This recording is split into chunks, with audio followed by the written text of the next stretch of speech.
play-by-play, Jim Simpson. Thank you, Ralph Conner. Wayne Garrett to step in, hitting .256 for the regular season. Good power, 16 home runs, 58 RBIs. He is a left-hander, facing the left-hander Ken Holtzman, who this year won 21 ball games, lost 13, fine earned run average of 2.97. Anytime you climb under the 3 mark, that's a pretty good earned run average. First pitch of the 1973 World Series is a fastball, fouled off. Back comes Fossey after it gets into the stands. By the way, as Ralph described the field to you, we would also like to add that there's a lot of room down the right and left field lines to catch foul balls. The stands are well back in those areas. A lot of balls that in other ballparks would make it to the seats will not here and can be caught. Garrett, with a count of 1 strike, takes another fastball down low. 1 ball, 1 strike to Garrett. On deck is Felix Millan. Marty Springstead of the American League behind home plate. Great thrill for him. His first World Series ever. Holtzman right back, fouled off again. A matter of fact, Jerry Newdecker of the American League and Russ Getz of the American League, the 3 American League umpires, are all in their first World Series. Harry Wendelstedt of the National League in his first. Paul Fryer is in his second, and the veteran is Augie Donatelli. This is his 5th. 1 ball, 2 strikes to Garrett, leadoff man in the first game of the World Series. Garrett pops it up, foul, left side, Bando over, first out. Garrett is down, and Millan, a .290 hitter with a Mets record of 185 base hits, will step up. By the way, you'll pick up the cadence for as long as Holtzman is in there. Ralph and I will hardly have a breath between pitches. Holtzman is not as fast in delivering as Bob Gibson, meaning between pitches. But Kenny likes to throw the ball. Sometimes Fossey doesn't even get set, and the ball is on its way. Millan, who chokes up a great deal, makes great contact with the bat. Looks as if to bunt, takes the slider, down low, it's ball 1. Mando at third base, right at the edge of the grass. By the way, this is an all-grass World Series, here and in New York. Ground ball toward the second baseman, Green. Up with it, going to his right, tosses on and has Millan by 20. And that will bring up Willie Mays. Mays came on as a pinch hitter in the 5th game for Ed Greenpool and bounced the ball right at home plate, went high in the air, and I'm the pitcher for Cincinnati, came down with it. Mays was across first, and a runner was across from third base. An RBI single.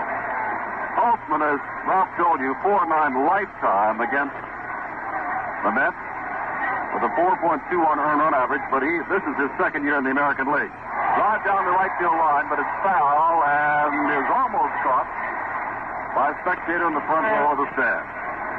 Holtzman, a great control pitcher. 2 walks per 9 innings this year. Last year, he was a little bit under that. A couple of no-hitters, 1969 against the Atlanta Braves, and then 71 against Cincinnati. 2 good hitting ball clubs. 2 outs. 1 strike. The count to Mays, and this one is another foul ball down the right side. Off the fists of Mays. Tennis at first base gave chase. Couldn't get to it. Jim, that really is an amazing record. In 297 innings in the regular season, he walked only 66 batters, struck out 157. And won 21 ball games. First, Green at second, Campaneris to shortstop, Bando at third, Rudy in left, Jackson in center today, with Jesus Alou over and right to get his right-handed hot bat in the lineup. Pitch is right back, fastball up high. It's 1 ball, 2 strikes to Willie Mays, who broke in 1951 as the Rookie of the Year, was a member of that miracle New York Giant team. Remember the Bobby Thompson home run? And now in his final year, 1973, he is closing out in a World Series. Quite a career. Blown away to Mays. Some of the fans thought that might have ticked the corner of the plate. 2 balls, 2 strikes.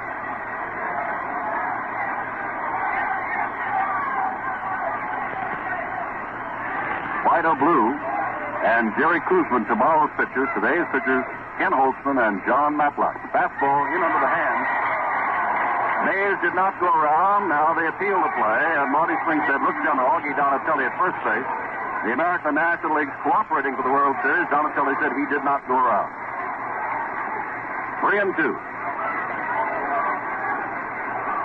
Really, as you would suspect, 42 loves to play in pressure games. When you're 42, you need something to get the juices flowing again. I can tell. There's a ground ball under the glove of Bando.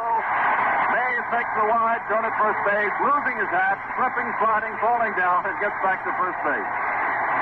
Willie Mays picks up the first base hit of the 73 World Series. Rusty stop, on the bench, still nursing that right shoulder. Could play tomorrow, may play tomorrow. Cleon Jones, 260 hitter during the regular season. In the playoffs, Cleon had 3 RBIs and hit 300. Right-handed batter.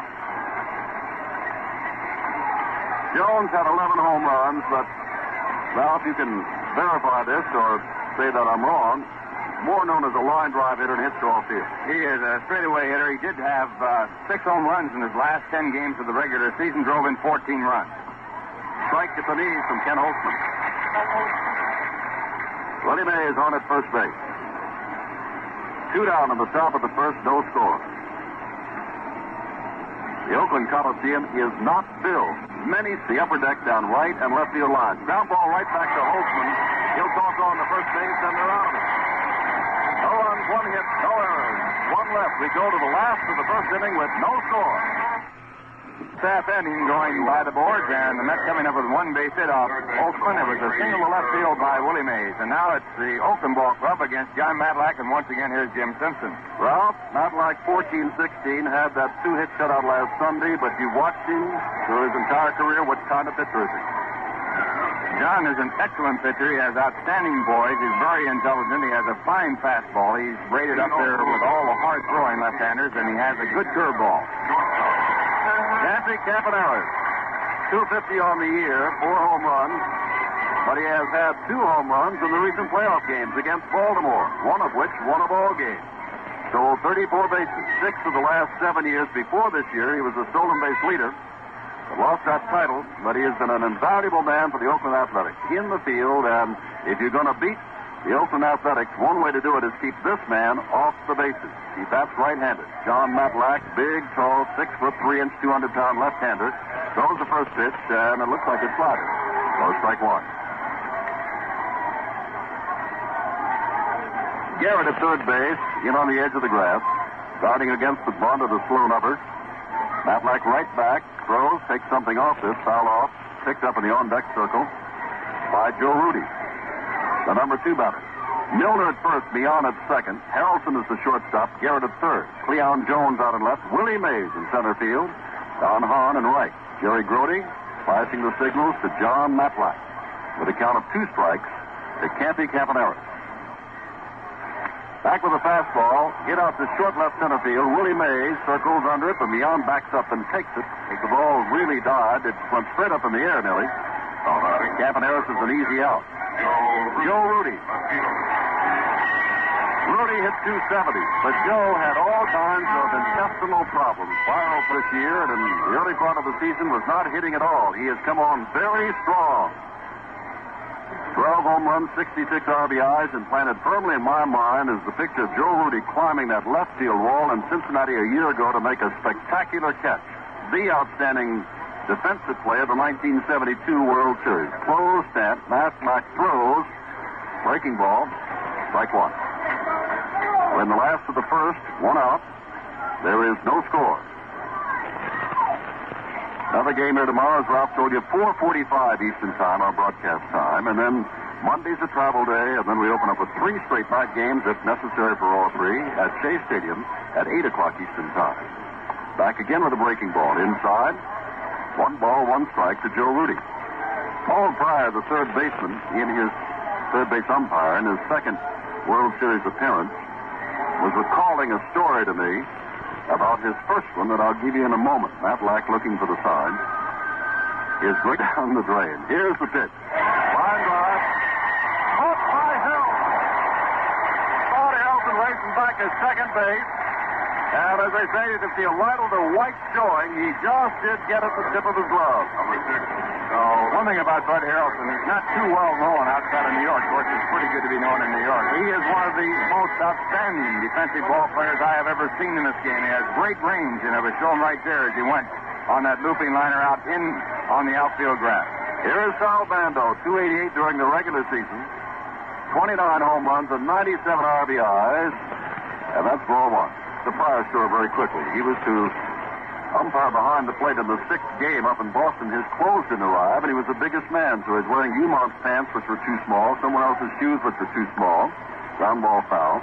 A hat that wasn't his, it sat right on the top of his head, and he said, there I am, my first World Series, umpiring behind home plate for the first time. And he said, I look like something out of the grab bag. But now he's got all his clothes and umpiring down at third base. Bando improved his average 52 points from last season to this season and led the team in hits, 170. 1 ball, 1 strike. Pitched on a changeup. Sends Leon Jones back near the warning track in left field for the third out. No runs, no hits, no errors, none left. At the end of the first inning of the first game of the 1973 World Series, there is no score. We're going now to the top of the second inning. No score in the ball game on a beautiful day for baseball here in Oakland. And once again, here's Jim Simpson. John Milner will lead it off, and let us lead off by giving you a correction for tomorrow's start time on our broadcast. The game is 1:30 Pacific time, so we'll be on the air at 4:15 tomorrow Eastern time. 4:15, not 4:45. Milner, 239, 23 home runs, an all-time Mets club home run record, breaking his own set last year of 17, 72 RBIs. Hit 176 during the playoffs. Thin-looking first baseman who generates a lot of power, and that backs him out of there. The first pitch from Holtzman in under the hand. They call him the Hammer, and his idol is Hank Aaron. They came from the same area down south, and he has always idolized Hank. 1 ball, no strikes. Holtzman, the quick worker, comes back with the fastball. That's looped down the left field line and curved just foul. Oakland fans give it the U and R. We'll repeat again that we do not have a sellout here in Oakland by any means. And I'm just wondering what it's going to be like tomorrow afternoon. Hope we get a sellout then, and I know what it's going to be like when they get back to New York. That place will be rocking. Milner to be followed by Grody here in the top of the second. Absolutely gorgeous day in Northern California. Temperature about 70. A little hazy, but the sun in the stadium very bright. Fastball, center field. Jackson was over in right center, comes over to left center, pats his glove and has it for the first out of the New York Eight. Milner didn't get all the way around on that ball. Hit it slightly to the opposite field, and that'll bring up Jerry Grody, hitting at 256, 1 home run, 32 RBI. Grody, from August 3rd on, finished in a hurry, hitting 303 from August 3rd until the end of the season, early October. Right-handed batter, fine defensive catcher. Holtzman ready. Throws the first pitch outside, ball 1. Grody made a couple of plays in the series, the playoff championships against the Cincinnati Reds, that were not outstanding plays that would stand out in your mind, but there were the little things that a catcher does very well. A very complete catcher. Fastball down low. 2-0. For example, he held onto a foul tip off the bat of Johnny Bench with men on base. Blocked the ball very well, kept it in front of him. 2-0 with men on base. Down ball to the right side. Green goes over, picks it up, now throws sidearm on to Tennis, and there's 2 out. Well, we have had 1 base runner so far in this first game of the 73 series, and that has been 42-year-old Willie Mays, who broke in playing in the series 22 years ago and finishes his active career playing in the World Series in 1973. Don Hahn, 229 on the regular season, 2 home runs, 21 RBIs, has a lot of speed, right-handed batter, closed stance, hit 211, played the whole way in the playoff championship. 2-out pitch, swung on, foul tip, strike 1.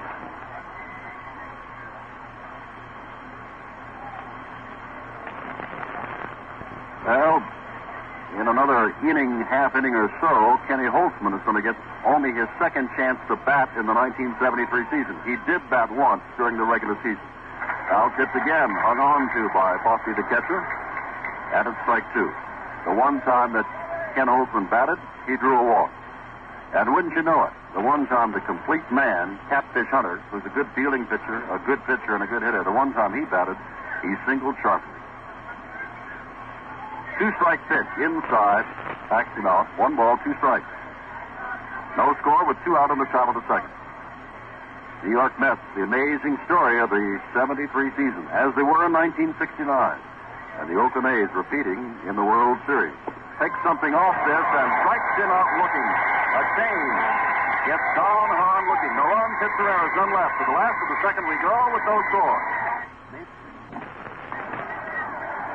Reggie Jackson led the American League in home runs with 32. And in RBIs with 117, and he stole 22 bases. Today, playing center field, will lead off the last of the second inning. Jackson, of course, did not make it to the World Series. Remember, he was on crutches a year ago after scoring the go-ahead run in the final game, sliding into home plate, banged up his leg, was out of the World Series, but now he is back having a great year and leads off the second. The public address announcer here has pointed out that the Oakland A's are playing with only 24 men because of selling Morales to the Expos this year. They were not allowed to add a 25th man, and the announcer here said the New York Mets refused them that permission. And so, he said, the A's are forced to play with 24 men, while the New York Mets will play with the normal complement of 25. You know the kind of reaction that got from the crowd here.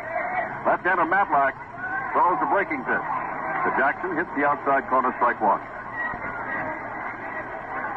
One strike to Reggie Jackson in a scoreless second inning. Everybody suspected that these would be low-scoring ball games, and thus far we have had no score. Matlack back with the fastball outside. 1 ball, 1 strike. Matter of fact, John Matlack lost 3 1-0 decisions this year and won 3 1-0 decisions this year. So he's in a 1-1 ball game. Matlack has been there before. 1-1 pitch. And back with the fastball, and Jackson swings and misses. Strike 2. 1 ball, 2 strikes. Matlack is only 23 years old. Great star at Westchester, Pennsylvania High School. I know they're listening today. 22-1 there with 7 no-hitters and a perfect game in his senior year. 1-2 pitch. Breaking ball. He took something off, stays outside and low. 2 balls, 2 strikes to Jackson. On deck is Gene Tennis, the hero of last year's World Series. Matter of fact, Tennis said, I got no endorsement. I got no extra money. People don't even know who I am. But he was quite a hero last year. Everybody knew Eugene Eugene Tennis. Almost swung at that breaking pitch. 3-2. It's outside. So Reggie Jackson with great power has worked John Matlack to a 3-2 count. Left-hander against left-hander. Matlack looking to Grody for the side. Now ready to throw. Comes back with the fastball, up the middle, picked up by Harrelson by second base, throws on to Milner, this one out. And that'll bring up Tennis. 258 during the regular year, 24 home runs, 84 RBIs, much better credentials entering this series than last because he played this year, and he didn't play much at all last year. If you forgot what he did in the series last year, he hit .348, 4 home runs, 9 RBIs, caught and played first base. And in the championships of last year, was forced to play at second base and was in the middle of a double play, which didn't quite come off. Matlack ready. They're pulled around to the left for the full hitter. And Matlack pulled the string on that swing and a miss, strike one. In the series of last year, the book on Tennis was that you could pitch him high and tight with fastballs, which they did, and which he hit. Right here, the first pitch, a curveball down around the knees. Matlack right back with the fastball and has the strike. One makes that 2 strikes to Gene Tennis. Jesus Deleu out and swinging on deck. He is a nervous man on deck or in the batter's box.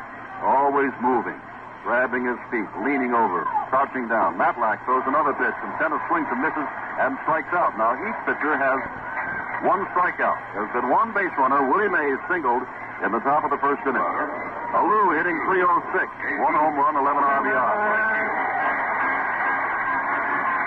When the New York Mets go to the right-handers, which they will not do here in Oakland, Kuzman's scheduled to start tomorrow, then Alou will be out of the lineup. Jackson will go back to right field, and Vic Davalillo will take over in center. Mets did a superb job against the Cincinnati Reds. 8 runs they allowed in 5 games, 7 of which were earned, 5 of which were on bases empty mistakes, home runs. As I recall, all on fastball. Little pop-up right side. Milner by the bag at first base has it in foul territory. Now, this ball game is zooming along with nobody threatening at all. The runs hit to errors again. None left. At the end of 2, there's no score. Mando on the grass by third base. Ken Holtzman, our pitcher. Fossey, our catcher. In a scoreless game as we begin the New York third. Fastball is way high. Harrelson looked as though he was going to bunt. Bando broke in, but it's ball one well out of the strike zone. Matlack is the on-deck hitter with his jacket on.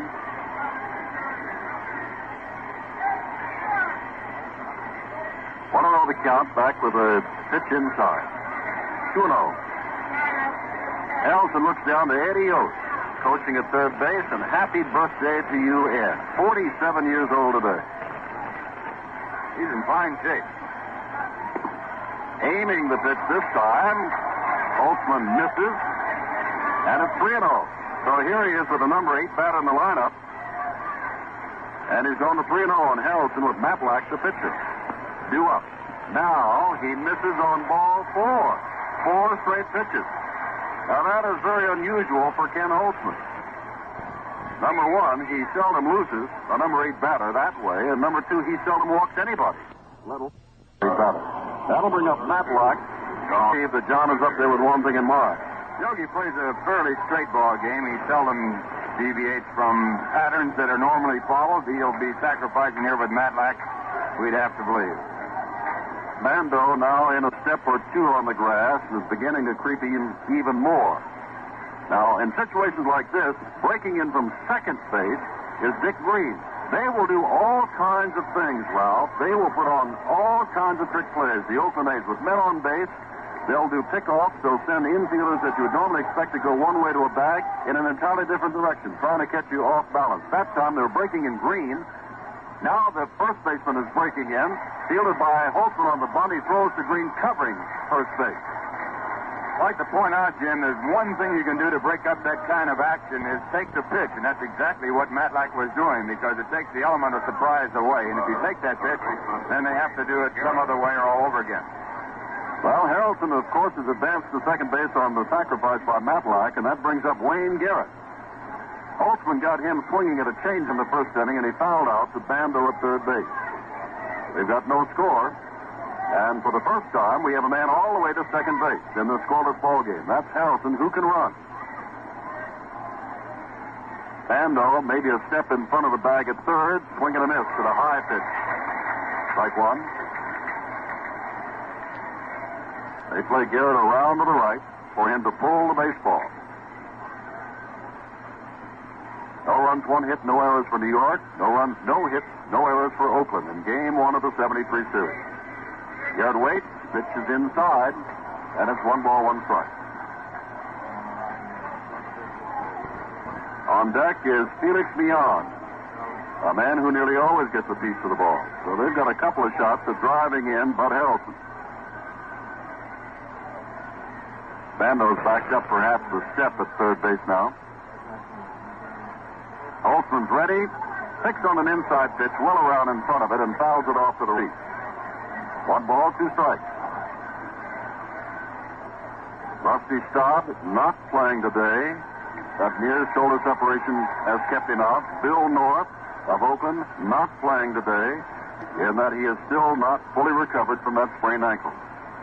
Both teams missing important center fielders, defensively and offensively. 1 ball, 2 strikes.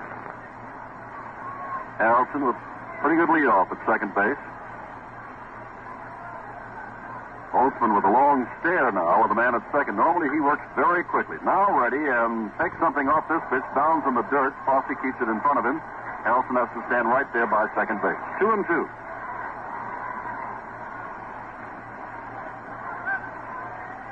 Harrelson looking around. He must have read the book. Dick Williams was on the bench this morning with one of his coaches, Vern Harshite, going over the thick book that they have on the New York Mets. They have 3 men follow the Mets. More about that later. 2-2 the count, and the ball is fouled away. In that they did not expect your Mets to win, they didn't really cover them with their number 1 men. They had Billy Herman and Al Hollingsworth following the Orioles and Reds.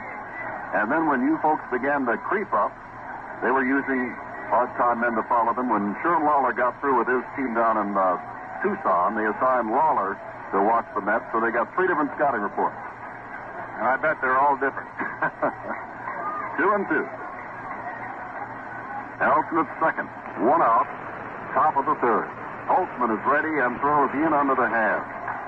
Ball must have been a foot inside. 3-2. New York Mets had D. Fondy scouting Oakland for the last month, and he has been right on Oakland all throughout that time. What wind there is blowing toward left. Garrett is a left-handed batter. Knowles is breaking pitch away. Still 3-2.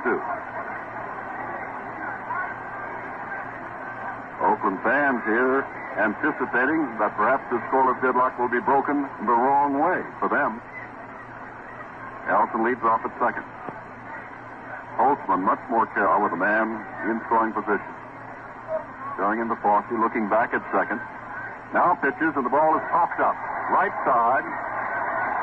Fossey has lost it, so Tennis comes over. Fossey lost it in the sun. It was Tennis's play anyway, coming in toward the ball.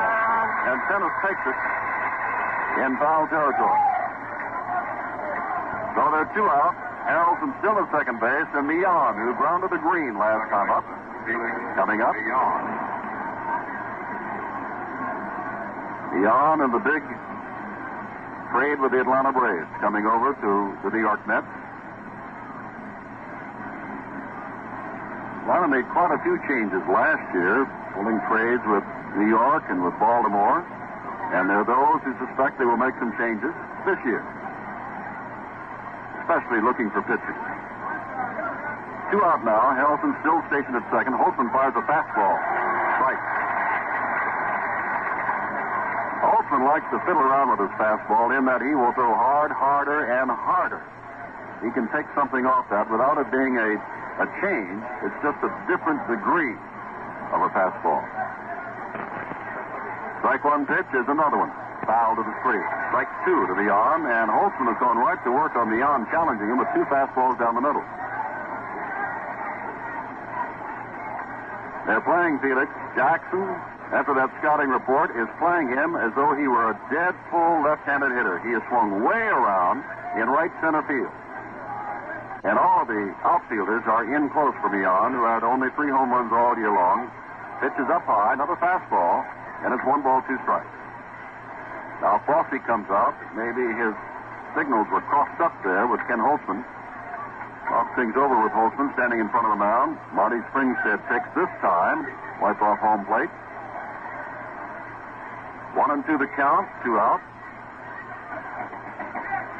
Willie Mays, team's only base hit. Kneeling on deck. Millan crouches low with his hands almost halfway up the bat. That's how far he choked.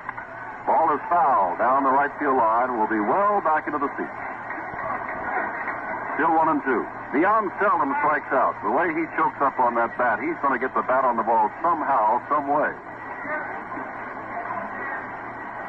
Maybe called out now and then, but seldom strikes out swinging. Harrelson now has a tremendous lead off at second base.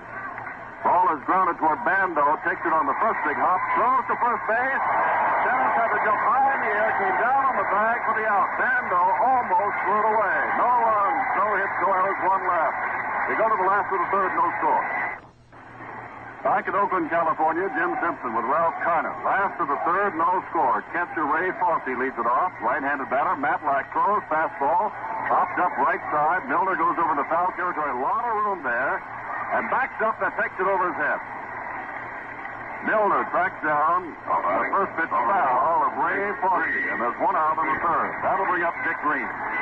By the way, Ralph and I would like to say hello to all of you, wherever you are, South America, in Europe, listening on American Forces Radio, in the Far East, on FEN, in Japan. Hello to all of you in this country and whatever country you are in. And, Ralph, one time we even got a card from a man who had a nuclear submarine under the North Pole. So lots of people listen in lots of different places. Green fouls the first one off to the right. Strike 1 the count. Scoreless in the last of the third. Funny how you enter a World Series game, and this may turn out a different way. We came into this one saying, not only today, but every day is going to be a low-scoring game. Through 2.5 innings, we were right. Matlack ready, throws too low. It's 1 ball, 1 strike to Green. As Kenny Holtzman kneeling on deck to come up for the second time in 1973. Incredible. Matlack back changes on a curveball, but misses outside. 2 balls, 1 strike to Green. Green, a right-handed batter. He was the captain of the Kansas City Athletics, currently the Oakland Athletics, back when he was just in his mid-20s. He has been with this ball club for some time. Matlack throws again, fastball misses up and out. 3-1 to Green. Well, Holtzman lost the number 8 batter. Bud Harrelson walked him. Now here's Matlack pitching to Green with a counter, 3 balls, 2 strikes. Matlack does not have the control that Holtzman has and misses with a breaking ball inside, and he loses the number 8 batter. And with 1 out, up comes Holtzman. Now, with Holtzman not having batted all year long, he looks down to Irv Norn, the third base coach. And it might be, even though there's already 1 out, Ralph, it might be that they're going to bunt anyway since Holtzman has not swung the bat. I wouldn't doubt it at all. I think that baseball has changed to the point where they do bunt with a pitcher unless he's an exceptional hitter. Catfish Hunter is one of those.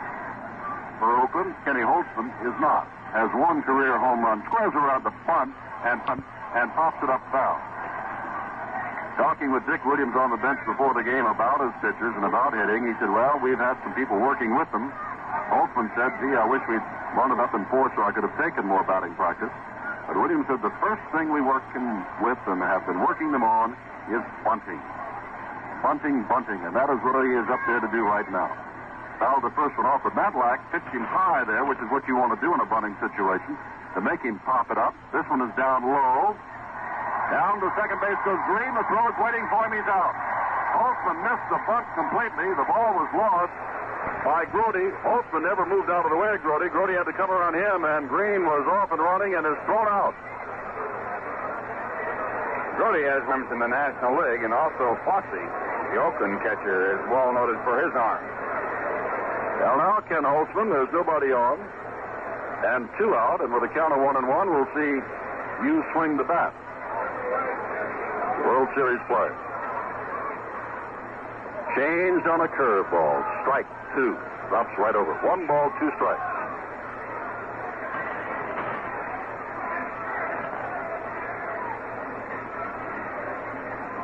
No score. Matlack looks as though he shook off one sign and comes back with a fastball down the middle but low. And it's 2-2. Holtzman was watching all the way.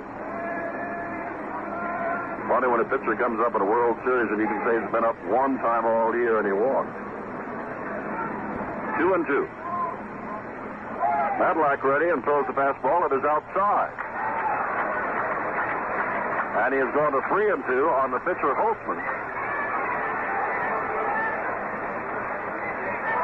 who by any stretch of the imagination, without a chance to hit this year, cannot be regarded as too much of a hitting threat. Pops this one up, foul, out of play. 3-2. Scoreboard reads the same. No runs, 1 hit. Got a single in the first inning by Willie Mays. No errors. Oakland, no runs, no hits, and no errors. They've had 1 man on. Green, who walked with 1 out in this inning. But also missed the bunt. Green was thrown out at second base by Jerry Grody. Matlack, the big left-hander, throws a fastball, grounded inside third base. Holtzman on his way around first. Jones over in the foul territory to pick it up, and Holtzman goes in with a double.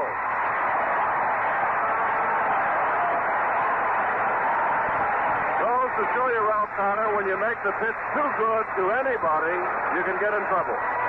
Well, the old cliche, anybody is dangerous as long as you're swinging, and Holtzman coming up with the first Oakland base hit and a runner in scoring position with 2 men out, and Bert Campaneris coming up. And I don't even have to check the statistics. I can tell you that's Holtzman's first hit in He's batting 1,000. Here comes Campaneris. Remember, he won one of the playoff championship games with a home run. And he also hit a home run in another. 4 home runs all year, but 2 in the last 5 games in the American League Championship. Campaneris, the dangerous man, now with a chance to drive in a run. So in the third inning, each team has had a man as far as second base. Each team has had a chance to score. Oakland still has its chance. Decoying behind Holtzman at second base is beyond. The throw. Catches the inside corner. Well, Ralph, you told me that Matlack does not throw a slider. That, I guess, goes down as his hard curve there on the inside corner. That's a fine line, as you well know, Jim. Strike one. Campaneris, right-handed batter. Matlack pitching, of course, from the stretch. Now fires a fastball that's fouled back. It's 2 strikes to Campaneris. The wind now changed a little bit. It is now blowing out toward the Oakland Hills, back of the stadium, and the haze is lifted a little bit because now we can see those hills, barely. Although it is a sunny day. The scoreboard begins to flash go, and the Oakland fans begin to pick it up. They want Campaneris to do something in this scoreless game. Change on, grounded toward beyond at second base. Through his leg. Here comes Holtzman. Picked up by Mays. Throws it to second. It's 1-0. Beyond lets the ball. An easy grounder go right through his leg. Well, you wonder about the miracle of the Mets. This is just the 3rd inning of the first game. But a pitcher who had only batted once all year long gets a double, and Millan, a fine second baseman, has an easy ground ball, not hard hit at all, go right through his leg. In the course of the season, Millan made only 9 errors all season long, and that ball right through his legs, and the run is unearned. Joe Rudy, who lined to Harrelson, who made a fine play, holding the ball and back to second base for the lead, is up again. Last year was Gene Tennis, who was the hero of the Oakland A's, and Bando said the other day, I got a feeling this year I'm going to pick a hero. And someone said, who's that? And he said, Joe Rudy. Rudy's at bat right now. 12 home runs during the regular season. They check Campaneris, always a threat, 34 stolen bases. They check him back to first base. 1-0. Unearned run. Double by the pitcher Holtzman. Error by Millan on Campaneris' ground ball at second. Again, throwing over to first base. Campaneris that time was only a step or two away. Jerry Adair is the coach there. Irv Norton at third for the A's.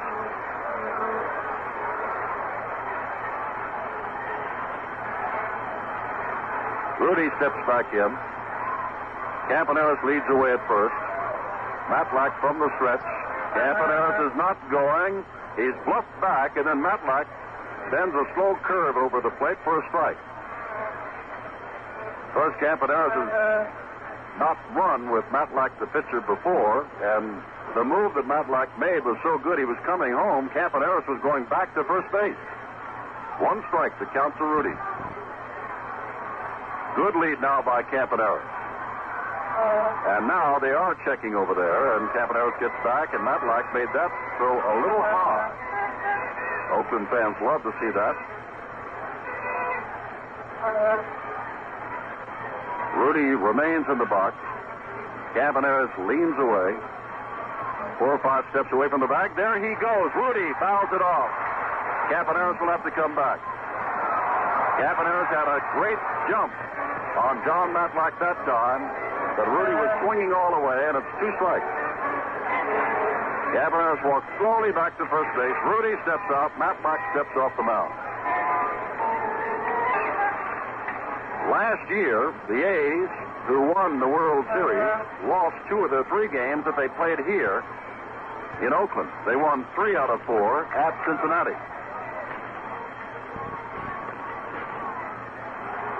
Our score is 1-0. The unearned run scoring in this inning, and Campaneris on at first. 2 strikes to Rudy. Matlack ready. He bluffed Campaneris back. This is fouled right through the third base coaching box. Noren jumps out of the way. But again, as Matlack was coming home, Campaneris, unable to read him yet, was moving back to first base.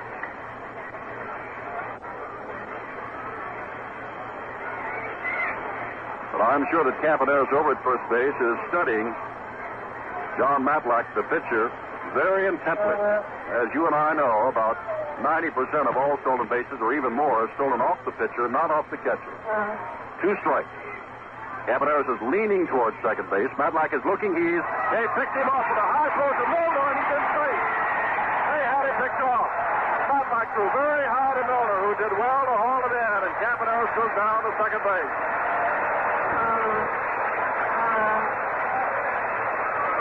It is really a good thing that Milner jumped high enough to catch that ball. If it had gone by him, Campaneris might have scored. That is given as a stolen base.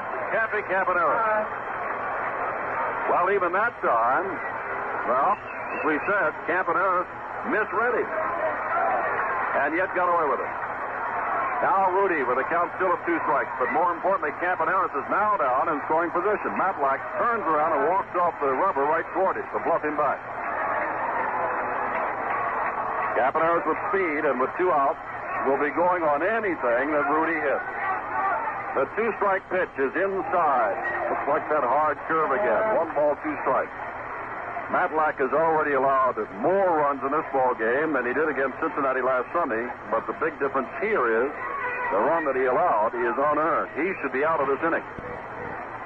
1 ball, 2 strikes. Neon and Helton constantly jumping around behind Campaneris, trying to keep him as close as they can to second. He has got a tremendous lead naturally. Matlack throws, the ball is fouled back toward us. Still 1 ball, 2 strikes to Joe Rudy. Well, Fossey fouled out, swinging on the first pitch. Green walked. Holtzman tried to bunt, missed the ball, and Green was thrown out at second base, trying to go down, expecting the ball to be bunted. Holtzman then had to swing, got a count of 3-2, drilled a double inside the bag at third base. Campaneris on a slow roller to Miana went through his leg. The run scored Holtzman, and now Campaneris has stolen second as Matlack threw high on a perfect pickoff play. 1 ball, 2 strikes to Rudy. The fastball, right field. Campaneris on his way around third base. Over is gone on. It's 2-0, Oakland. The second unearned run. Rudy didn't get around on it, but he got around far enough to line it to right field. And that'll bring up Sal Bando, who sent Cleon Jones to the warning track for his line drive back in the first inning. Nobody busy at all in the net bullpen. Yogi realizing that this is not all of Matlack's doing. Although the high throw to Milner at first base enabled Campaneris to steal second and give that extra dimension. Line drive center field. Base hit. Stopping at second base is Rudy. Now the ball is bobbled by Mays, and so Rudy goes to third. The second error in the inning.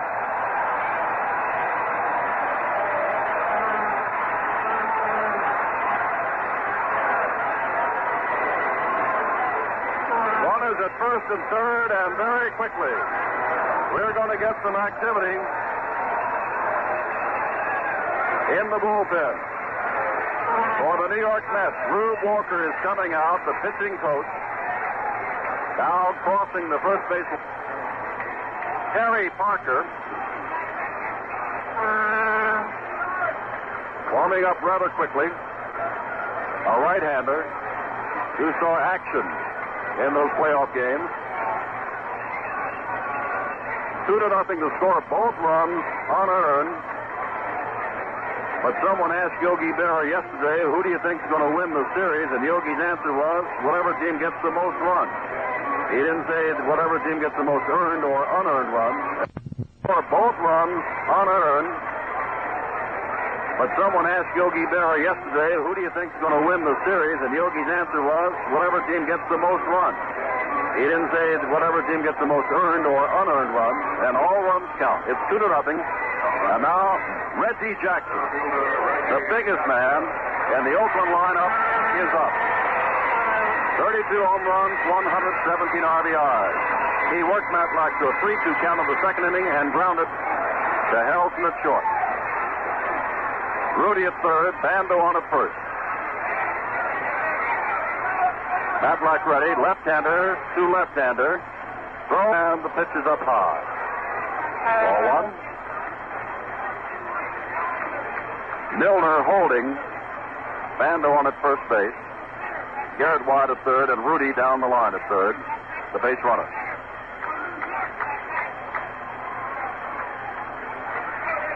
Parker continues to warm in the New York bullpen. Matlack pitching from the stretch, of course, takes something off this ball, pops it up toward short left field, overcomes Helton and Garrett, and the left fielder Jones, and it is Helton in foul territory to snag the foul. A 2 unearned run score on 3 base hits. There were 2 errors and 2 men left. At the end of 3, Oakland 2, New York nothing. Well, the Oakland Ball Club has broken it open, and they are leading by a score of 2-0 as they have scored 2 runs in the bottom of the 3rd. We go to the top of the 4th. The Mets coming up. It's Willie Mays, and here's Jim Simpson. All right, Ralph Connor. Willie Mays singled back in the 1st inning. His error, as it turned out, in the last of the 3rd inning, did not cost. But that's anything. The costly error was Beyond's at second base. And Beyond was the last man up in the 3rd inning, so he'll have to wait for 8 more men to go to bat before he can try to redeem himself with his bat. Mays singled under the glove of Bando, first time up in the 1st inning. That is the only hit that the New York Mets have. Ken Holtzman, in the last 12 innings he has worked, has allowed absolutely no runs at all, and only 2 hits, including Mays's. His first pitch is outside to Willie. Ball 1. 2-0 to score. Cleon Jones standing on deck. Mays looking to get on again. Swings of the pitch, bounds on 2 short hops to Bando, and he throws out Willie Mays.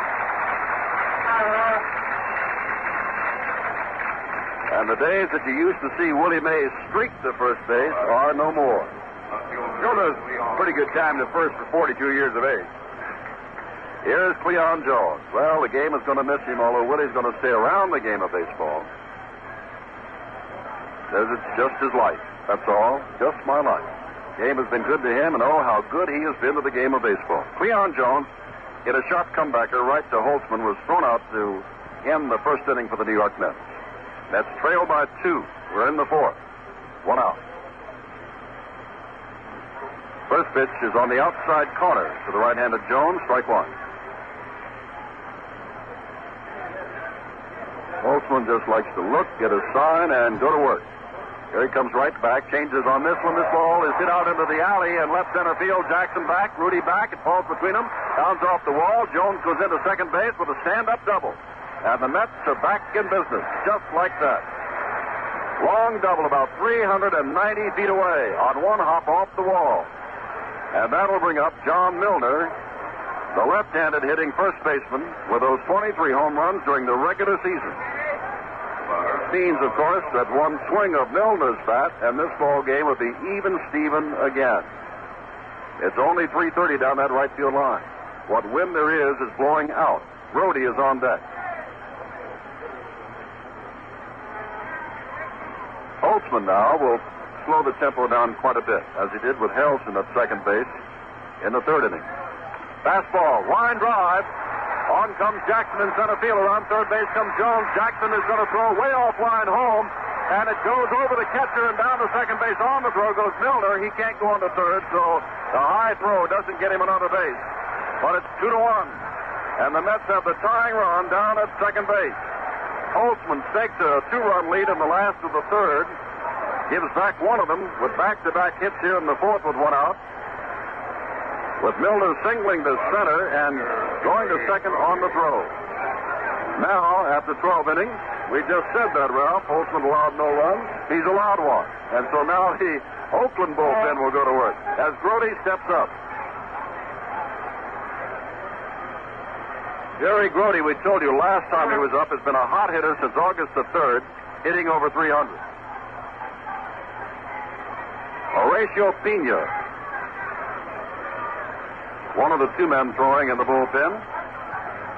The other is Paul Lindblad, left-handed, right-handed. 2-1 the score. Holtzman throws. Grote, center field. Back goes Jackson on the dead run, trying to catch up to it. He does! Get all the way to the warning track and now turns around, throws for the cutoff man. Milner was halfway to third and had to come back. Jackson on the dead run. He's been bothered with hamstring pull here in September. And again, as Harrelson made his line drive catching back at second base, there was a little of the white showing on that when Jackson just did get to it. We pause 30 seconds for station identification. Players have been fined for doing just that, picking up a ball and tossing it back in the stands. But we'll look the other way. Good one. Fastball catches the corner. On protecting the ball, thought that was outside or low. Anybody did not offer a report, and Springstead says strike 1. The Remember, the American League is considered a high ball league. They give you the strike up high. In the National League, it's the one down low. It is an American League umpire behind the plate today. That ball was low, but called a strike. This one is too low. 3-2. So when they opened in New York on Tuesday night before all of those fans at the Mets Shea Stadium, an American League umpire, Jerry Neudecker, will be behind the plate. 3 balls, 2 strikes, 2 outs. Milner at second, 1 run in. Holtzman is ready. Throws, it's fouled away again. 3-2. The American League umpires are wearing red jackets. The National League, very conventional, all blue. Lindblad, the left-hander, Pena, the right-hander, still throwing. Dick Williams had a conference at the mound with Holtzman. And a go with his 21-game winner. Holtzman back, throws very hard and walks on, and that'll bring up Harrelson, who walks to lead off the 3rd inning. And so now, the Mets not only have the tying run at second, they've got the go-ahead run, Hahn, on at first base. And Harrelson, the batter.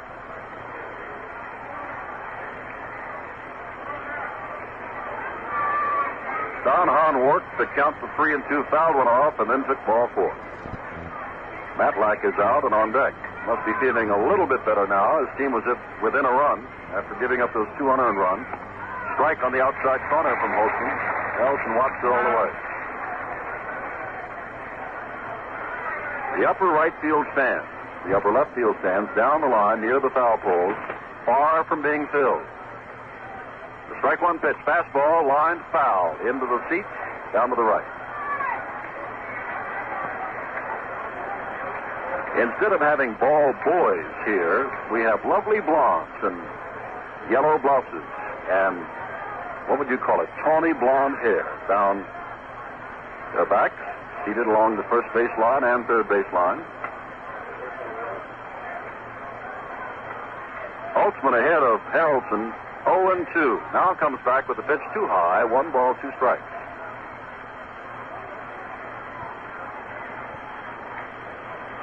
Well, the playoffs were exciting. Both went to the limit, 5 games. New York winning on Wednesday. Oakland, rain delayed, ending up on Thursday, and now we begin the World Series spectacle. And there is strike 3 swinging. Holtzman hits Harrelson with 2 men on. 1 run scores on 2 base hits, no errors, and the 2 men left. We go to the last of the 4th. Oakland 2, New York 1. Now to the bottom of the 4th inning. Oakland 2, the New York Mets 1, and once again, Jim Simpson. And the first batter will be Gene Tennis, who struck out swinging against Matlack back in the 2nd inning. Tennis, last year's World Series hero. Game 2 of the World Series right here in Oakland Hall, 4:15 p.m. Eastern Standard Time, our starting time. Then the day off on Monday. Then at least 2 in New York, if not 3, at 8 o'clock Eastern Time. Tennis, right-handed batter, holds it out high above his head. Matlack, the left-hander, ready. Strike. Breaking pitch. 2-1 the score. Oakland. Mays around in left center field. They're playing tennis, of course, to pull. This breaking pitch is too far inside. 1 ball, 1 strike. Actually, a warm day in the Bay Area. Not hot, but it's well into the 70s, I would imagine. Ball hit off the fist, so he didn't get all of it, into left field, and Jones trots in and takes it. That's 1 out, and we'll bring up Lou, who has spent the last couple of minutes jerking his head around, moving from side to side. He does a little dance as he steps in to practice swing. He's been swinging quite a bat, 306 during the regular season. One of the men that Charlie Finley invested in to bring him over, got him from the Houston Astros to the National League in the race for the pennant, which they got. Fouled out to Brody, the catcher, in the 2nd inning. Matlack ready and throws him a breaking pitch, which is fouled back. Strike 1. Last year, Finley got Matty Alou over here. Brought him over, so he must have some affinity for the Alou brothers. There's one left, Felipe. He had it, that's right. They've all played here. Matlack ready and throws Down and low, 1 ball, 1 strike. At one time, with the Giants, years ago, all 3 Alou brothers were in the same outfield for San Francisco. On the field at the same time. 1 ball, 1 strike. This is hit on the fifth, but it's hit deep. Jones goes back to the wall, looks there at the wall, and makes the catch as he goes to his knees. You could tell that Alou did not get all of that, but he certainly hit it a long way.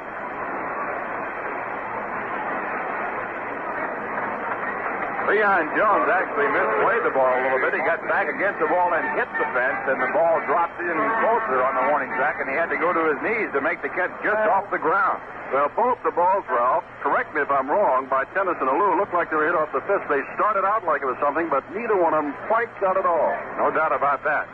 Matlack is excellent at jamming right-hand batters. He throws that fastball inside. He has a lot of velocity on the ball, and he jams quite a few, breaks a lot of bats. Well, 2 out, and here's Fossey. Last time up, Ray was swinging at the first pitch and fouled out to Milner at first base. 2-1 our score with 2 out of the Oakland fourth. Oakland leads it. Fossey takes low, ball 1. On deck is Dick Green. Wind has picked up just a little bit. They play Fossey absolutely straight away. Mays is straight away. Breaking pitch misses outside. 2-0. Ray had a great year, remember, in the All-Star game, and then Pete Rose barreled into him. He was hurt, and Fossey never really has come back since, although he had a pretty good year this year. There's a called strike, hitting .256, 7 home runs, 52 RBIs. And he has had the pleasure, now he's asking Springstead for a look at that baseball. Marty Springstead, the umpire, goes out and says, it's okay, tosses it back to Matlack. Fossey's had the pleasure of catching 3 20-game winners this year. 2-1. 2 out. Matlack now ready. Comes back with a fastball. Grounder on 2 hops to Harrelson. Waits for it. Throws on to first base, and that's a 1-2-3 inning, although it looked as though Tennis and Alou had hit the ball very hard. At the end of 4, the A's lead the Mets 2-1. All of a sudden right now, here in very difficult for the left fielder, and evidently Cleon Jones had some trouble with that son as he made that catch, going back and running into the left field fence and then coming up to his knees to catch it just off the ground on the warning track. But he made the play, a 1-2-3 inning, and we're going to the 5th. There's Jim. And John Matlack, who successfully sacrificed Harrelson down to second base, his only other time at bat, will lead off the 5th inning. And this is one of the axioms of baseball. Every pitcher loves to do this. Lead off an inning pitching against the opposing pitcher. Most of the time, the opposing pitcher will not reach base, so most of the time you figure it's a 2-out inning. Holtzman is a left-handed pitcher, of course, and Matlack bats as he throws, left-handed. Now ready, Holtzman getting the signs from Fossey in this 2-1 ball game. A's lead it as we are almost halfway through. Pitch is inside to Matlack, ball 1. Both of the A's runs are unearned.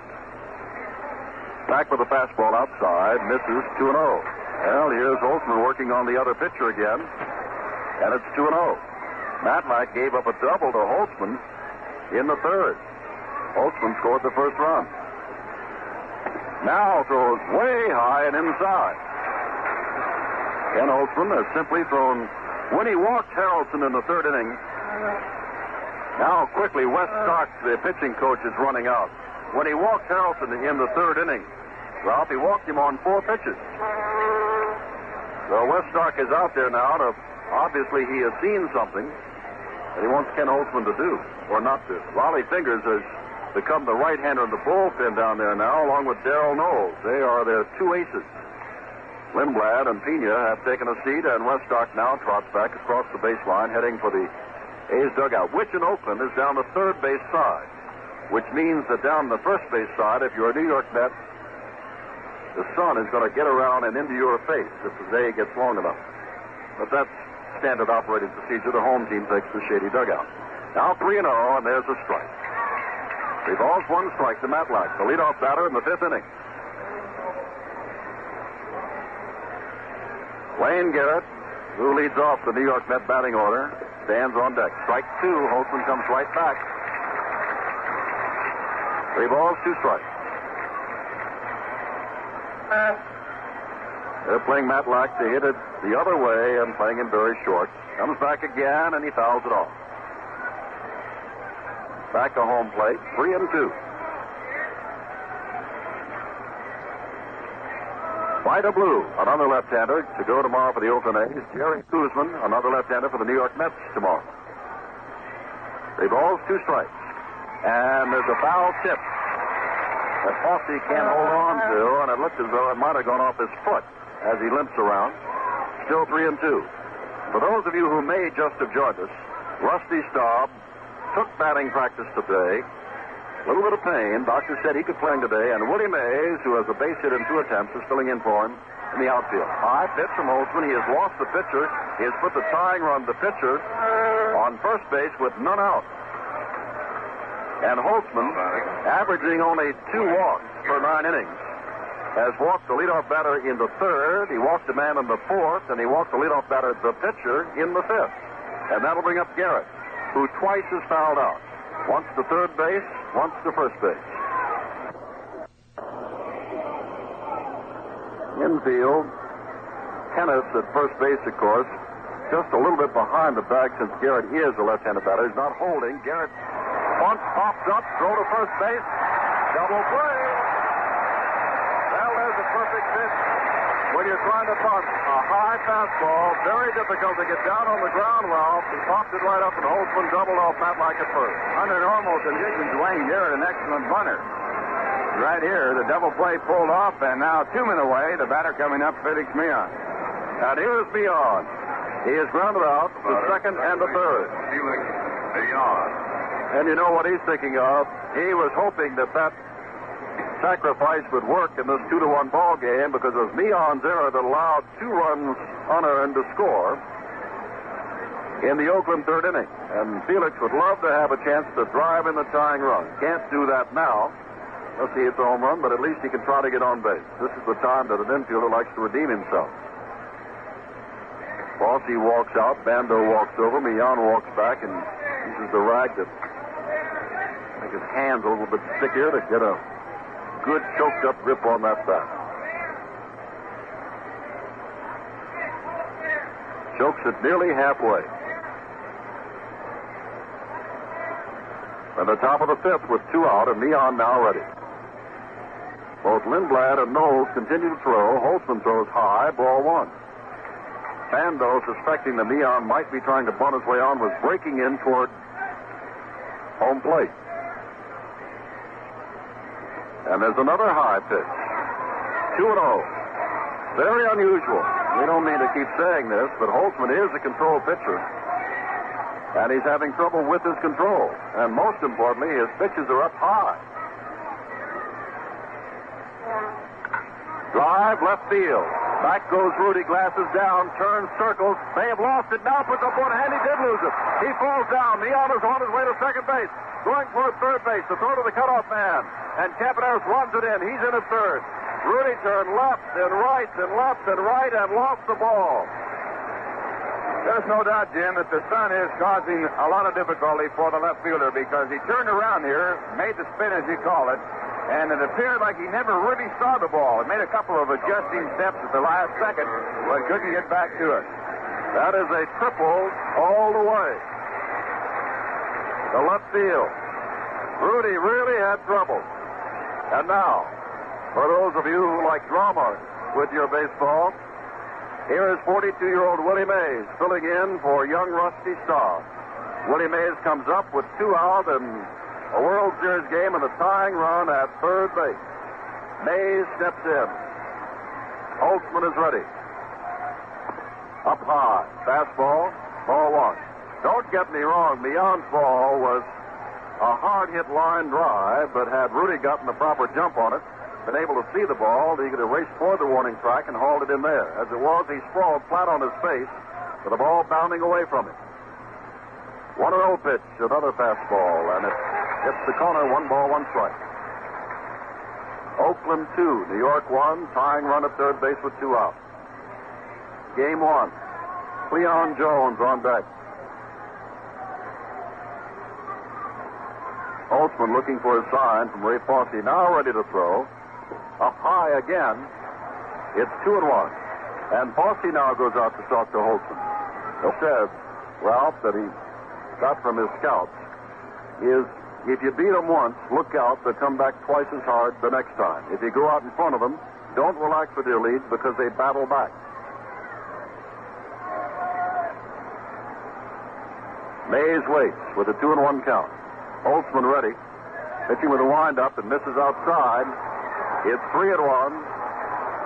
And the dangerous Cleon Jones, who has a double in 2 attempts, on deck. 3-1. Let's see if they have Willie swinging away. I would imagine so, wouldn't you? The man at third base. Willie can still deliver with power. He's swinging and fouls back. 3-2.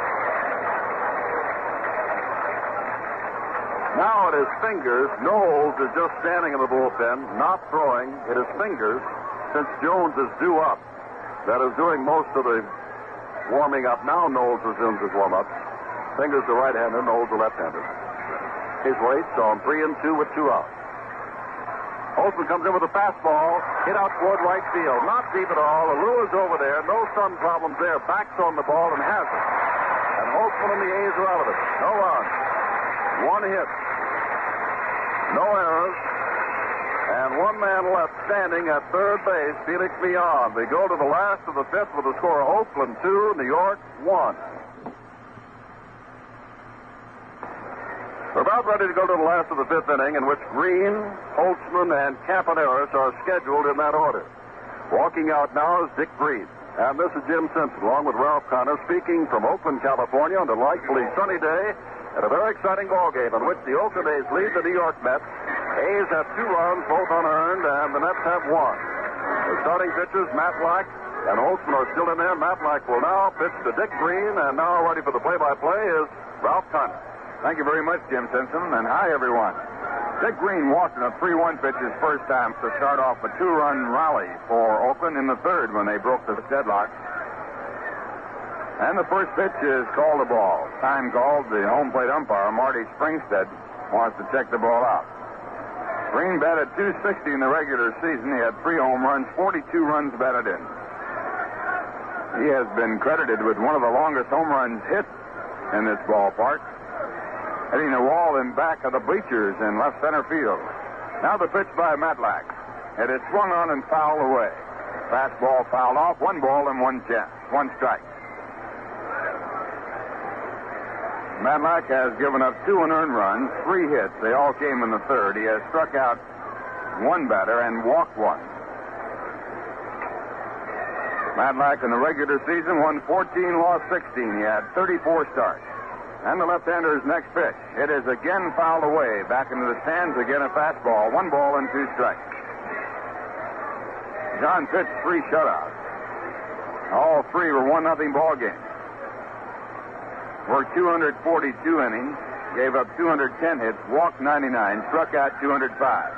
Only Tom Seaver and John Matlack have struck out over 200 batters in a single season for the New York Mets. Pitches inside. They count 2 balls and 2 strikes. Matlack had 14 complete games and was sidelined 1 time this year for 11 days when he was hit by a batted ball. It fractured his skull. Marty Perez hit the ball back to the mound. It bounced into the Met dugout, and he had a fractured skull. Here's a pitch, and it is rounded foul. 2 balls and 2 strikes. Last year, Matlack was the Rookie of the Year. He had 15 wins and 10 losses. And a 2-2. The pitch to Dick Green. It is swung on and missed, and the bat flies out of Green's hand, flies over near the third base coaching box. Matlack gets a strikeout, his second of the game, and now with 1 away, the batter will be Ken Holtzman, who has batted only 2 times this season. He walked his first time and doubled and scored his other time up.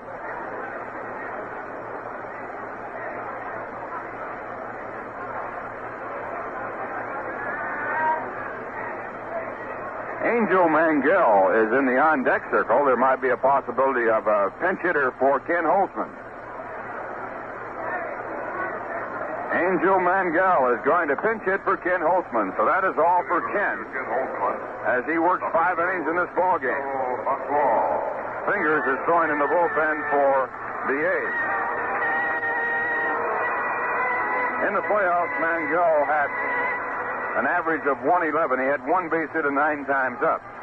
Overall, he batted .224 with 3 home runs and 13 runs batted in. A right-hand batter.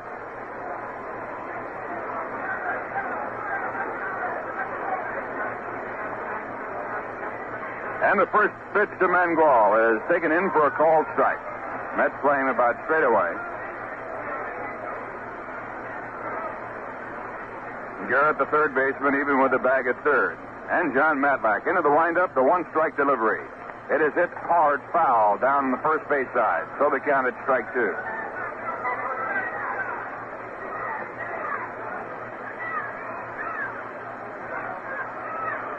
Rollie Fingers will be the new pitcher for the Oakland A's. Holtzman working through 5 innings, gave up 1 run on 4 base hits. There's a drive that Harrelson dives for and makes the catch at short. Another great play by Bud Harrelson.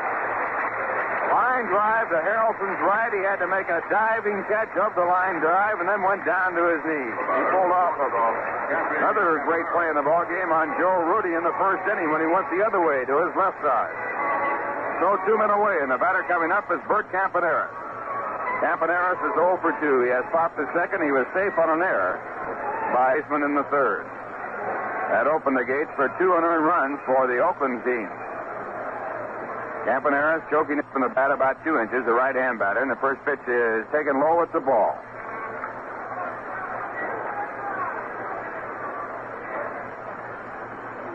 Campaneris batted .250 in the regular season with 4 home runs, 46 runs batted in. The pitch back is swung on and missed. Curveball by Matlack, and the count 1 ball and 1 strike.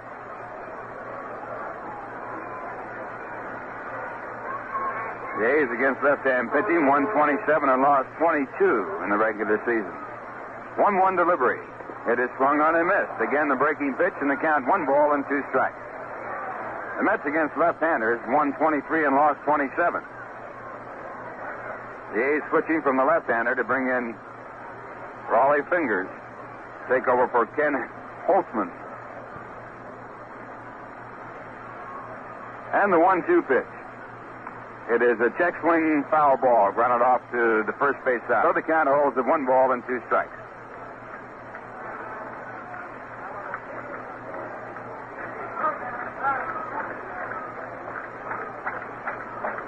In Matlack's last 12 decisions, he won 7 and lost 2 and had 3 no decisions.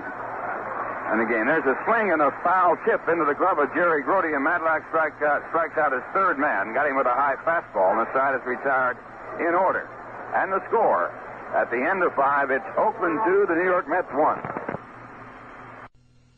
Swept off home plate. Ray Fosse comes back behind home plate to work with his new pitcher, Rollie Fingers, as Cleon Jones steps in. Here's Ralph. Okay, Jim, Rollie Fingers, 7 and 8 in this season, making his appearance here against the New York Mets. And the right-hander with the first pitch, a breaking ball over, called strike. The batter, Cleon Jones. Cleon doubled and scored in the 4th inning. He was driven in by John Milner, who is on deck. Keeps that ball low and away on the outside corner, Ralph. Very tough on right-handed hitters. Home run average of 1.92 for the year. And the pitch back is low and outside. It's ball 1. He was in 62 ball games, had 22 saves. He was in 6 games in the 1972 series, tying a record. He won 1, lost 1, had an home run average of 1.74 against Cincinnati. Next pitch is outside, low and outside, 2 balls and 1 strike. A's had an 8-man staff in 1972 series. That was the first team to go into the series with only 8 pitching eligible since the Cardinals in 1944. The next pitch to Jones is popped up on the first base side. It's going into the stands out of play. So the count at 2 balls and 2 strikes. For the Mets, it'll be Cleon Jones, John Milner, and Jerry Grody as their first 3 batters as they bat in the 6th. A's leading 2-1. They have had 3 base hits. The Mets have had 4, but the 2 runs scored by Oakland, unearned runs. Mets making 2 errors in the inning, only 1 when Oakland scored their 2 in the 3rd, resulting in the unearned run department. Here's a pitch low, and it's 3-2 to Jones. Leon double off the left center field fence with one away in the fourth inning was immediately scored on the first pitch to John Milner when he singled to center. 3-2 pitch. It is hit through the middle, a base hit. Jones to first base, and the Mets have the potential tying run at first base with no one out as they bat in the top of the sixth. First base. John Milner, the next batter. He's 1 for 2 in this game. Milner, a left-hand batter.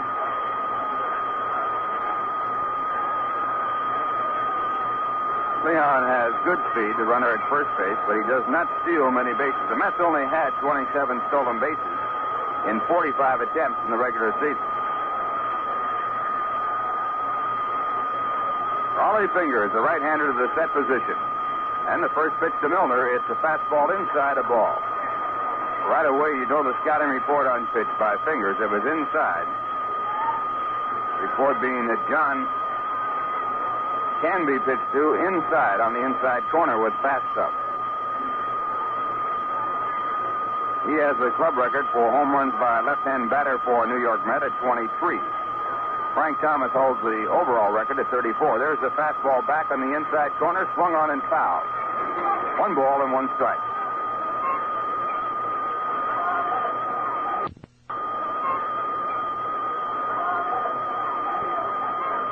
John Milner from Atlanta, Georgia. His idol, Hank Aaron, sitting in the stands over behind the Oakland dugout. Tom Seaver's idol is Hank Aaron. 1 ball, 1 strike. And the pitch. Breaking ball over at the knees on the inside part of the plate, 1-2. Milner did not like the call. John out of the batter's box, now back in. A's play Milner as a slight pull hitter. 1-2. And the next delivery. It is grounded out in front of the mound. It's going to be picked up by Ray Fosse. He fields the ball, throws to first base, and on the out at first. Jones down in scoring position at second base with 1 away. That'll bring up Jerry Grody.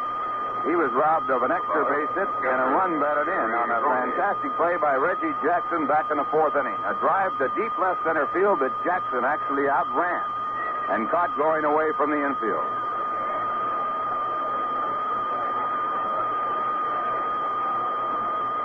Grody also has grounded out. He's 1 for 2. Missed 60 days of the regular season with a broken arm. He was hit by a pitch from Ramon Hernandez of the Pittsburgh Pirates. And Fingers with his first pitch to Grody. It's through the left. It could be gone. If it stays fair, it is going to be a home run. It is a foul ball. That ball was fouled by just a matter of full of feet. Now, I know, Ralph, that Holtz was a left-hander and Fingers was a right-hander, but Jackson was playing Grody in right center field and had to run to left center to make the great catch back in the fourth inning, and even now he is over in right center field, and Grody pulled that one down the left field line. What's the book on Grody? Well, the book on Grody is that he is about a straightaway hitter. A lot of times the pitcher does not pitch the ball the way he's supposed to. That pitch was inside, and Grody pulled the ball down the line. It was just foul. Now Fingers sets up. Here's the pitch. This one was high and outside. Fastball, it's 1-1. Jerry, in the course of the season, had only 1 home run. He drove in 32. Finished up the year hitting 300 from August 3rd on. 1 ball, 1 strike. Grody, a veteran of the 69 World Series play, Mets against Baltimore. There's a breaking ball outside. 2 balls and 1 strike. Ray Fosse walks the ball out in front of home plate before returning it, saying something to Rollie Fingers.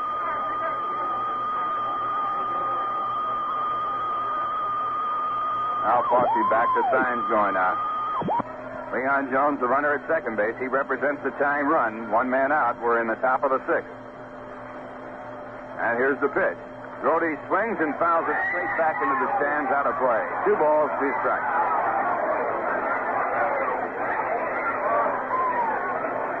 And wherever you see the Mets play, you see The banners displayed in the outfield. There's one in right center field. I believe in Willie, or Willie Mays. Banners all the way around. Of course, many for Oakland, as you would expect here in this hometown of the Oakland A's. 2 balls, 2 strikes. Here's the pitch. Rollie hits it in the air to shallow center field. Coming up is Reggie Jackson. Back goes Dick Green. They have trouble. Green falls down. Dick Green fell down trying to get into position to make the play, and Jackson moving up had enough time to get under the ball to make the play. 2 men away. It brings up right fielder Don Hahn. Hahn has struck out and walked in his 2 appearances in this game. Batted .229 for the year with 2 home runs and 21 runs batted in.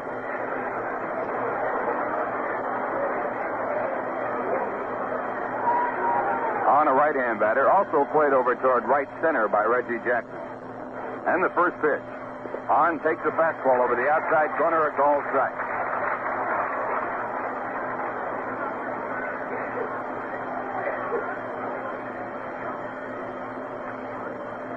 Hahn was platooned in center field most of the late part of the season with Dave Schneck, a left-hand batter, but when the Mets had to get down to a 25-man roster, Schneck was not put on the active roster with Hahn playing in every game. There's a fastball fouled on the first base side. That stands strike 2. First game of this World Series, an important ball game. In 70 World Series played previously, first game winner won the World Series 41 times out of 70. Harry Parker again throwing in the bullpen for the Mets. Here's the pitch to Hahn. He swings and fouls it again back into the stand. Only 6 times in the history of the World Series has a team lost the first 2 games and come back to win it. Only 3 times with a team down 3 games to 1 have they come back to win it. And never has a team lost the first 3 and come back to win the World Series. First game winners 41 times out of 70. Here's the pitch. Hahn swings and it is off of the glove. Hahn is struck out. He goes down to first bases and safe, and Jones moves over to third. So on the strikeout, we'll have either a wild pitch or a pass ball, allowing Don Hahn to get on. It is recorded as a strikeout, and the Mets have runners at first and third. Oh, right away, Jim Simpson, you recall strikeouts with shoe polish when you think of a World Series. One time it was Milwaukee and Nippy Jones. They looked at the ball after he had struck out and got to first base, and they found that there was shoe polish on the ball. And in '69, Leon Jones struck out, and they did not call him out. Looked at the ball with the shoe polish on it. They said yes. This ball was so high, there was no question. This was a high, and it might have been that Fossey was crossed up on the pitch. Anyway, it was up high. Hahn swung and missed. The ball did go off Fossey's mitt and roll back to the screen. Of course, Hahn dashed down to first base, and more importantly, Jones went over to third, and there are still 2 out. 2 men away, and the batter coming up is Bud Harrelson. Bud was up in the 4th inning with runners at first and second and 2 men out, and he was struck out. He walked on 4 pitches in the 3rd. Harry Parker, a right-hander, throwing in the bullpen for the Mets. John Matlack is the on-deck batter.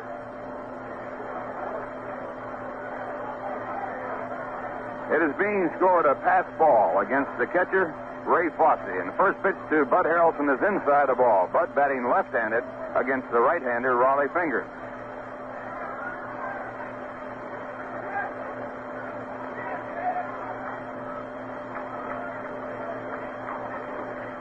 Harrelson batted .258 in the regular season. He has more power from the right-hand side. Saw so many right-hand pitches in the last month of the season, he said he got used to hitting left-handed and liked it more. Now the pitch back to Harrelson. He takes it over the outside corner, called strike. 1 ball and 1 strike.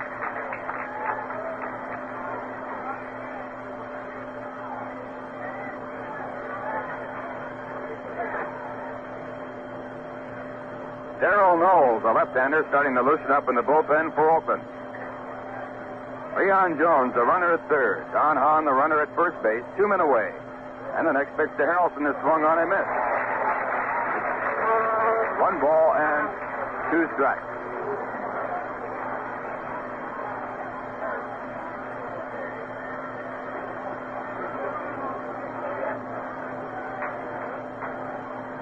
1-2 to count. Rollie fingers goes to the set position. And his pitch. It is a check swing foul ball grounded over into the A's dugout. So the count holds at 1 ball and 2 strikes.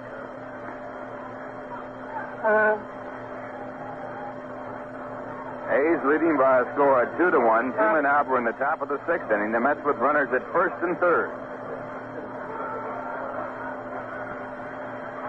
Again, it's the 1-2 pitch.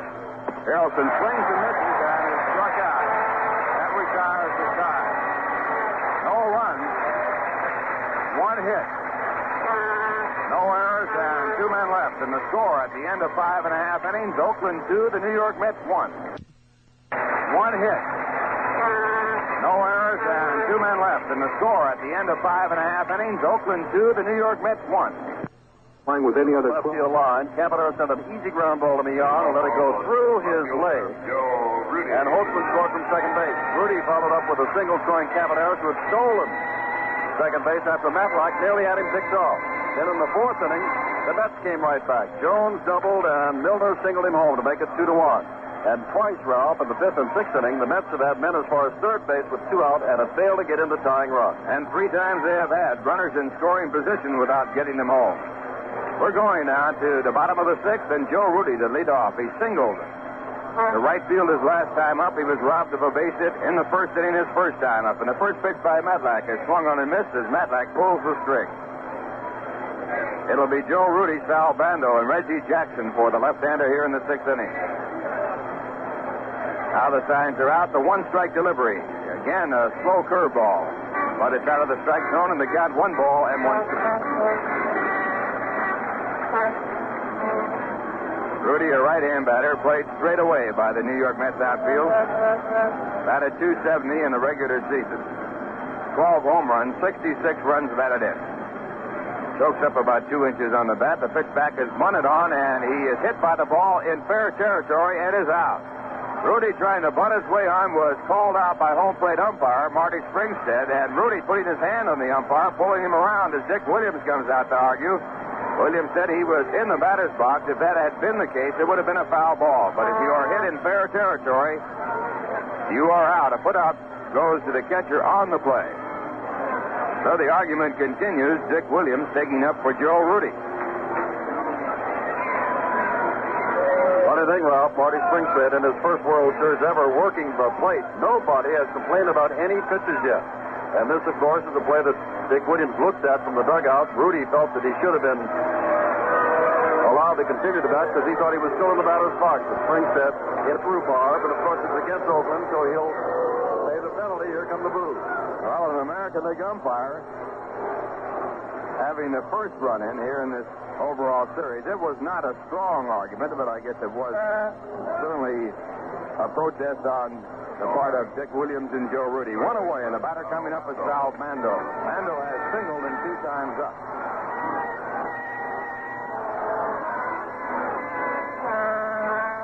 And the first pitch to the right-hand batter is inside and low. It's ball 1.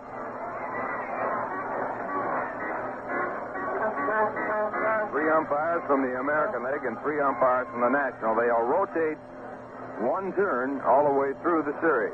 Next pitch is a curveball, swung on and missed. 1 ball and 1 strike.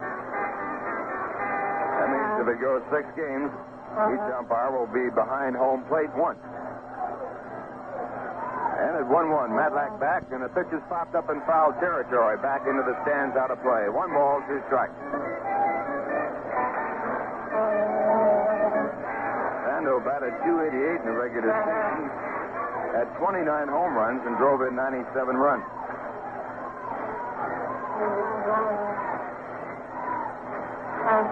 1 ball, 2 strikes. A's leading 2-1.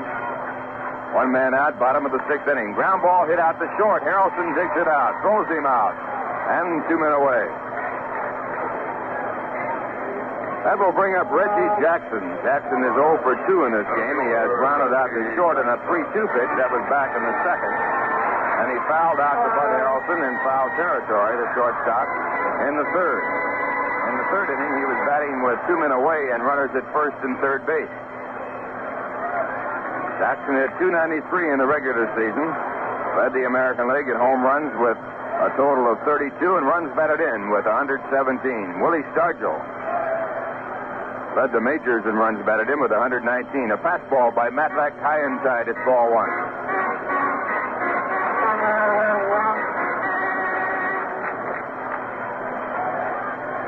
We're going to see some action starting up in the bullpen for the Mets. The pitcher, Matlack, is the leadoff batter in the top of the seventh, so Yogi Berra getting ready to pinch it for the pitcher. Pitch outside, a breaking ball, 2 balls, no strikes. Doug McGraw starting to throw for the Mets. Left-hander Doug McGraw.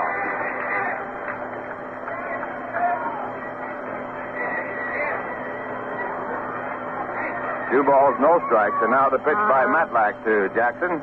It is low and ball 3. 3-0. On deck batter is Gene Kennett. Jackson, of course, a dangerous batter and liable to be given the hitting sign right here with the 3-0 count. Matlack into the windup. Here's the pitch. He was hitting, but he takes the ball. So Jackson walked. The second man walked by John Matlack in the last man on. Jackson with 22 stolen bases in the regular season, and it brings up Gene Kennett, who is 0 for 2.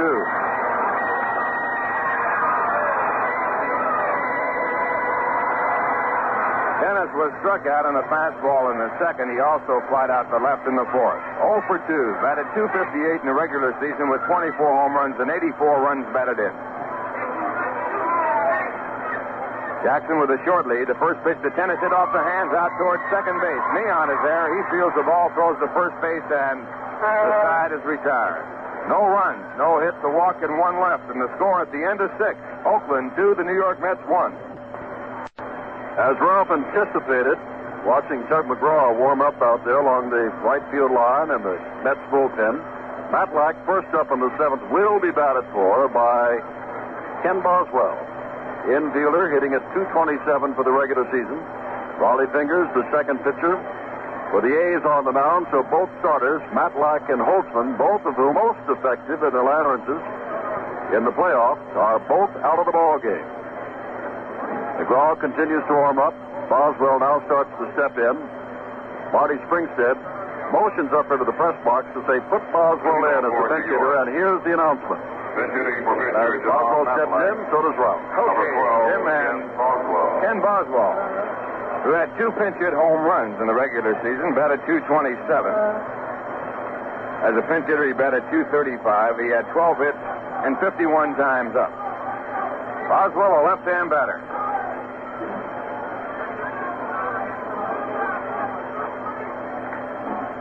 So here in the top of the 7th, the Oakland A's leading by a score of 2-1, and Boswell, the pinch hitter for the Mets. Matlack going out of the ball game did not allow an earned run. And the first pitch is low, ball 1. Rollie Fingers working his second inning. He worked in the 6th inning, gave up a base hit to Cleon Jones, and then struck out Bud Harrelson with runners at first and third and 2 men out. Right-hander back, and the pitch is low and inside. 2 balls and no strikes. The Mets have left 2 runners at third, 1 runner at second in this ball game.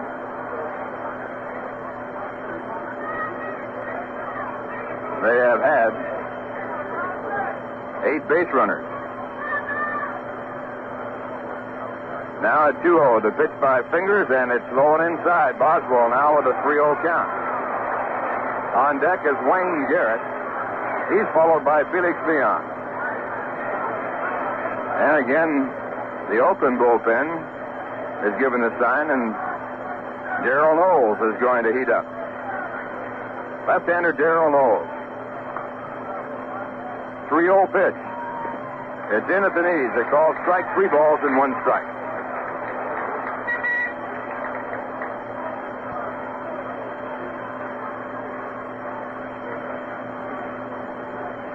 Horatio Pena is also throwing in the bullpen. There's a hit by the first baseman, a base hit for Boswell, right between first and second. And the Mets have the tying run at first base with no one out, and Wayne Garrett coming up. In the 5th inning, after John Matlack had walked in a 3-2 pitch, Garrett tried to bunt and bunted into a double play. Wayne is 0 for 3 in this game. Again, he might be in a bunting situation.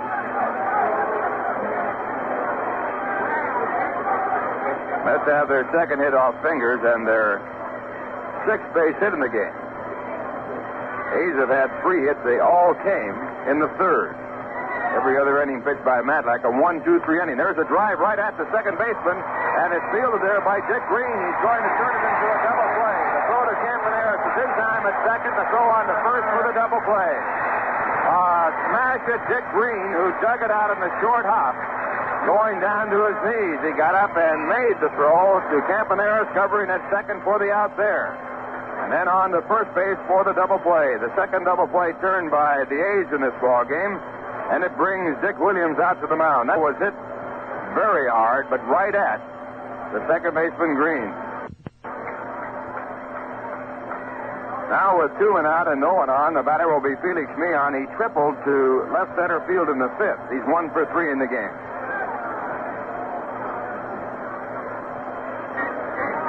Dick Green now has ended his conversation with his pitcher, Rollie Fingers, also out there, the catcher, Ray Fosse. And Meehan coming up to the plate. Dick Williams, the manager of the Oakland A's. He makes a habit of getting out to that mound many, many times.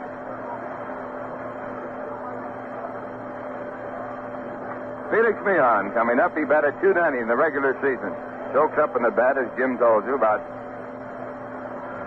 almost a foot.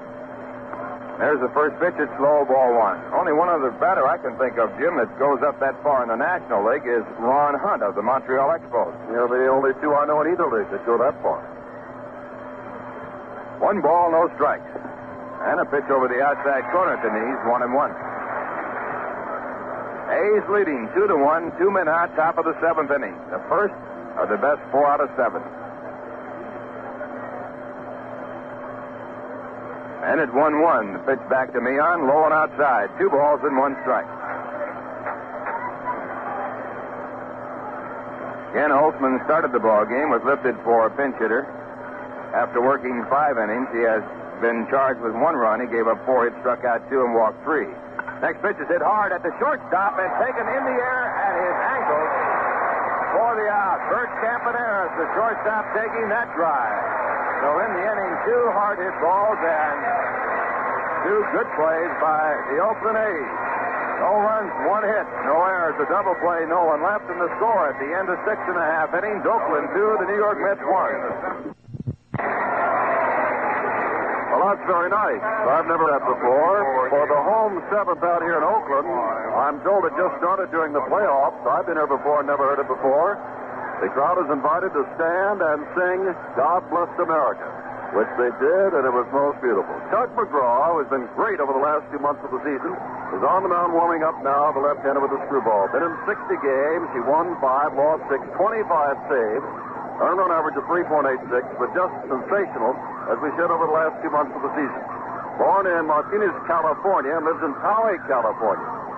He was eligible for the 1969 World Series, but was not used. He will be a very big man, you can tell here, in the 1973 World Series. Born about 40 miles from right here in Oakland, California. And the story is out that Yogi Berra, when things were going so bad, with a couple of months to go, in August, told Tug McGraw, here's the baseball, I'm going to use you, and we're going to win or lose with you, and I'm going to keep or lose my job with you, go out and throw. And McGraw, in his last 16 appearances, had 11 saves and 4 victories. And he's on the mound now, with the Mets down 2-1, both Holtzman runs unearned.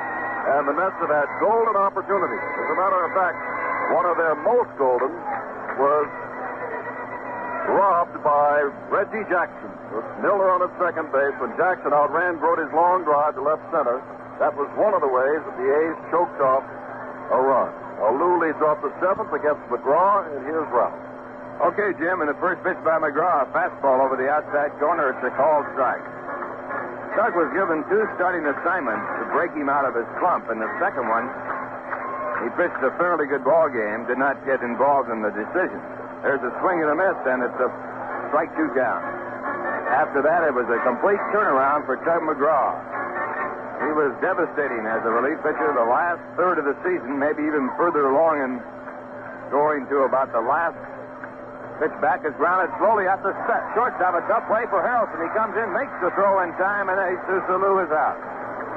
Ball hit off the hands and just by McGraw, the pitcher, and Harrelson had to charge from shortstop to field that ball on the edge of the infield grass for the play. One away, it brings up Ray Fosse. Fosse was 0 for 2 against John Matlack, who worked 6 innings, allowed no earned runs, was charged with 2 runs, unearned, gave up 3 hits. They came together in the third, out 3 and walked 2. And the first pitch to Ray Fosse is bunted on but missed. It's strike 1. Well, just looking down at Vic Davalillo, he and Wes Stock are talking about something, and they left the field, both of them, for something. Have no idea what's going on. Just thought you'd like to know. Something's going on. Something is going on. Davalillo, of course, has hit against McGraw. Came from the National League. There's a pitch that's down low. It's 1 ball and 1 strike.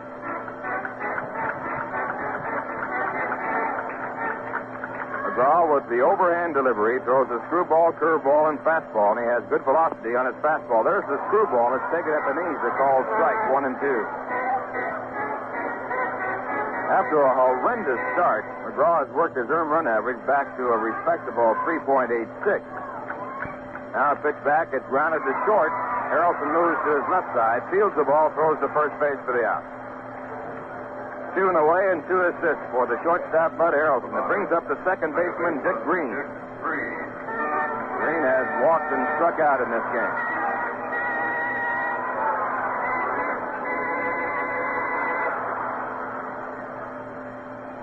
Green, a right-hand batter. Batted .260 in the regular season with 3 home runs and 42 runs batted in. And the first pitch, McGraw, by McGraw, is a screwball over the outside corner, called strike. Screwball breaking away from the right-hand batter, the opposite of the curve. And at 1 strike, beside and low, 1 and 1.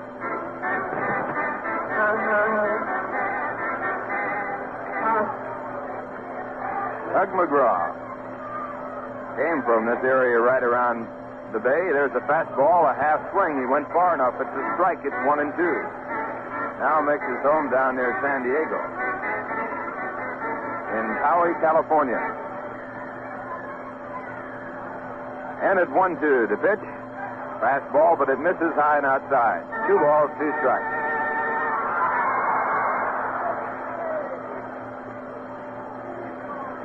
A's 2 runs, 3 hits, no errors. The Mets 1 run, 6 hits, 2 errors. Those errors have hurt.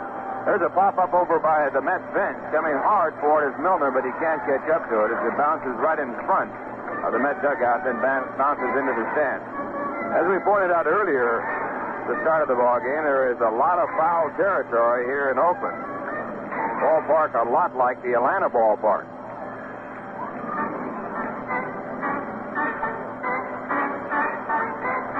That should be an advantage to the pitchers because you can get a lot of men to foul out balls that would be caught that normally would go into the stand. 2 and 2 the count. Now the pitch. It is grounded out to short. Harrelson comes up with it, throws to first base, and the side retired in order. All assists by Bud Harrelson, and the score. Game. And the pitching on both sides, as we see Yogi Berra come out for a moment, talking to Marty Springstead, but it's all right. The pitching on both sides has been very good, and we can't help but recall in 5 games against the tough Cincinnati ball club, the Mets pitchers gave up 7 earned runs, 5 of those on bases empty home runs. And here in this ball game, although they're down 2-1, the pitching staff of the Mets has come through again. Matlack, who worked 6 innings, gave up both runs, but both were unearned. Now it's up to the Mets to conquer the A's pitching, which in itself has been excellent. As a matter of fact, Ralph, we remember after the victory in the 5th game for the Oakland A's, Baltimore had no excuse, just said one man, Catfish Hunter, their pitcher beat it. Well, it was touted as a pitcher's series, and so far it certainly has been that, with more to come. Willie Mays, the leadoff, he had the first hit of this World Series, a single to left in the first inning. And the first pitch is called strike. Mays has not batted against Rollie Fingers. Fingers now working to his 9th man. He has given up 2 hits, aided by a fine double play started by Green, and also aided by his own strikeout of Bud Harrelson. Runners at first and third. There's this. Strike and it's strike 2. Mays is 1 for 3. Until the 5th playoff game, Mays had not played in the ball game for the Mets dating back to September 15th. Now the next delivery, strike 3 call. Mays called out in the fastball over the outside corner at the knees. Fingers gets his 3rd strikeout. He has 1 out here in the 8th inning. The batter coming up, Cleon Jones.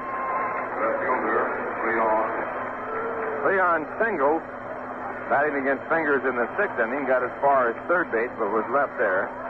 He doubled in the 4th.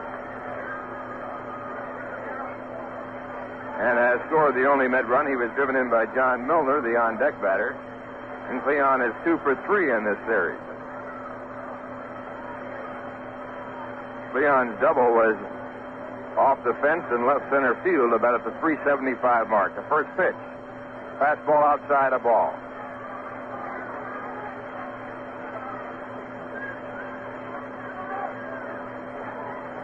Jones, a right-hand batter, shaded toward right center field by Reggie Jackson. The ground ball topped out toward third, fielded by Saul Bando. The throw to first base in time for the out.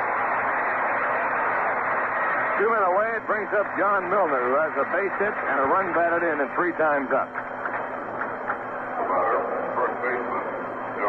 A's leading 2-1. Mets batting with 2 men out in the top of the 8th inning.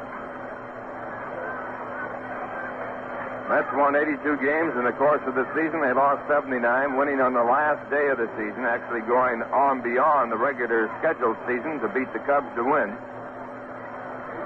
The A's won 94, lost 68. First pitch to John Milner. He takes it over the inside corner, a called strike. Beautiful sunshiny day in Oakland. A perfect day for World Series baseball. Now at 1 strike, the pitch to Milner, way outside. Fastball, 1 ball, and 1 strike.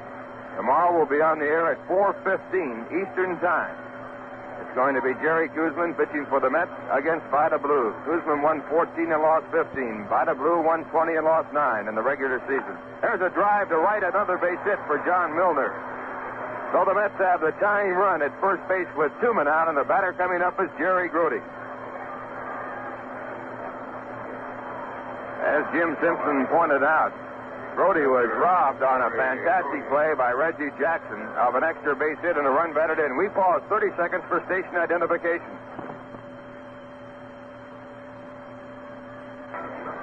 And the first pitch to Grote is outside the ball. Well, we cut away. The pitching coach of the A's out to the mound to talk to his pitcher, Wes Stock. Grote is 0 for 3 in this game. Just missed a home run. Ball was fouled by a couple of feet down the left field line. Was robbed of an extra base hit. Now the pitch by Fingers, and it's hit in the air in foul territory on the first base side. Moving over to second baseman Dick Green. Also there, the first baseman Dennis, and Dennis makes the catch, and the side is retired. Good running catch by Gene Dennis to retire the side. 1 hit, no errors, and 1 man left in the score. At the end of 7 1/2 innings, Oakland 2, the Mets 1. Well, the Oakland A's lead by a run as we go to the last of the 8th. In the 9th, the 7, 8, 9 batters for the New York Mets who are a run behind. And never let it be said that the Mets today have not had their chances. For only in the 2nd inning did they go down in order. Milner, Grote, and Hahn all went out. Other than that, someone has been on base every inning, and the Mets have left 8 men on base. And as Ralph and I have told you, they had a man at second with 1 out when Jackson made the great play on Grote to stop a run there. Later, Hahn walked, but they got out of that inning. They had a man on at first, but Garrett punted into a double play. Rudy misplayed a Millan ball into a triple with 2 out, but Mays couldn't bring him in. That was in the 5th inning. Then Jones singled to lead off the 6th after Milner went out and Grote went out. There was a fastball on a strikeout. And they had men at first and third with 2 out and couldn't get him in. Boswell led off the 7th with a single. Every other ball was hard hit, but one was turned into a double play, and Campaneros caught the other one. And they had a man on first with 2 out in the 8th. They just have not been able to get the run. The only runs the A's have gotten are both unearned. Now it's Oakland's time at bat. Here's Rollie. Rollie Fingers, the leadoff for Oakland, the pitcher, right-hand batter. On the mound, Tug McGraw. He worked his 7th inning in order, getting ground balls off 3 batters, Jesus Salou, Ray Foxy, and Dick Green. And the first pitch is called a strike. McGraw, the left-hander, the pitch back to the plate. Screwball is low and inside. John Odom is throwing in the bullpen for Oakland. 1 ball, 1 strike. And McGraw into the windup. His next delivery swung on and missed, and Fingers with a hard swing, but no contact. 1-2.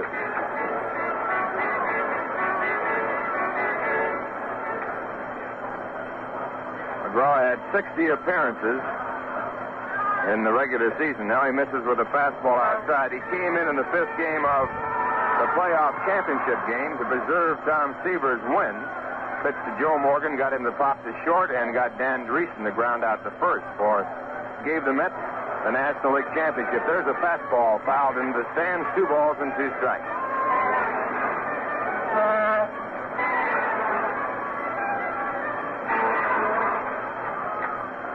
Two and two, and the pitch back to the plate. Screwball, a wild swing and a miss, and Fingers has struck out. Fooled completely with the screwball. McGraw gets his first strikeout. It brings up Bert Campaneris, who is 0 for 3. After Dick Green had walked with 1 man out in the 3rd, Green was thrown out at second, trying to move down to second on a wild pitch.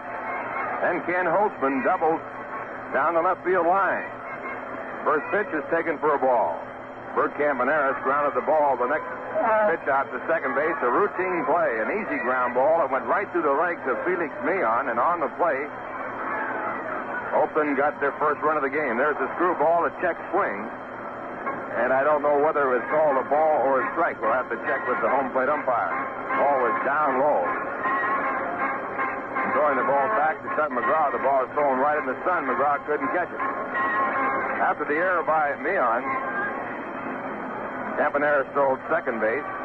Actually was picked off, but got to second base on a bad throw by Matlack to first. It was credited as a stolen base, and he scored on a single by Joe Rudy to right field. Only 2 runs for the A's. Now a bunt out toward first base. Milner picks it up and makes the tag, and Campaneris is out, and Milner might be hurt. John Milner might have pulled a muscle. Don't know whether or not the play has been called another way by another umpire. Augie Donatelli, the first base umpire, called Campaneris out. The home plate umpire, Marty Springstead, came up and evidently called him safe. Yogi arguing with Marty Springstead, and we'll see how they have sorted. Evidently they have sorted that Campaneris is safe. Well, if it looked to me, Campaneris slid. But long before he got to first base, about 40 feet away, he slid under the tag of Milner, and I think what Sarah was saying was that he went out of the baseline. We're looking at on instant replay here, and according to us, he stayed in the baseline, and Milner missed him, and Campaneris got up and ran to first base. Milner stays in the game. Campaneris is on. So Campaneris is on first base. A chance to steal. 1 man out. The batter is Joe Rudy. Be scored as a base hit. That's only the 4th. First one off of Tug McGraw, and only because of the slide under Milner was Campaneris able to get up after sliding by Milner and get to first base for the base hit on the bunt. Milner apparently is all right. It looks as though he might have pulled a groin muscle. He's had that trouble before, but he is now up and holding against the runner at first base. McGraw has a good move to first. Campaneris with that big lead tosses over to first base. Campaneris back. Campaneris stole 34 bases in the regular season.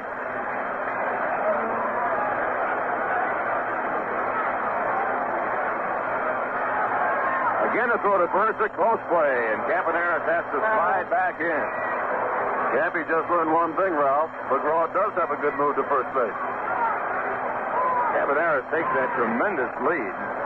Many times he's caught going back to first base on the pitch to the plate. Now again, that big lead. McGraw fakes the throw to first base, and Campaneris slides back in.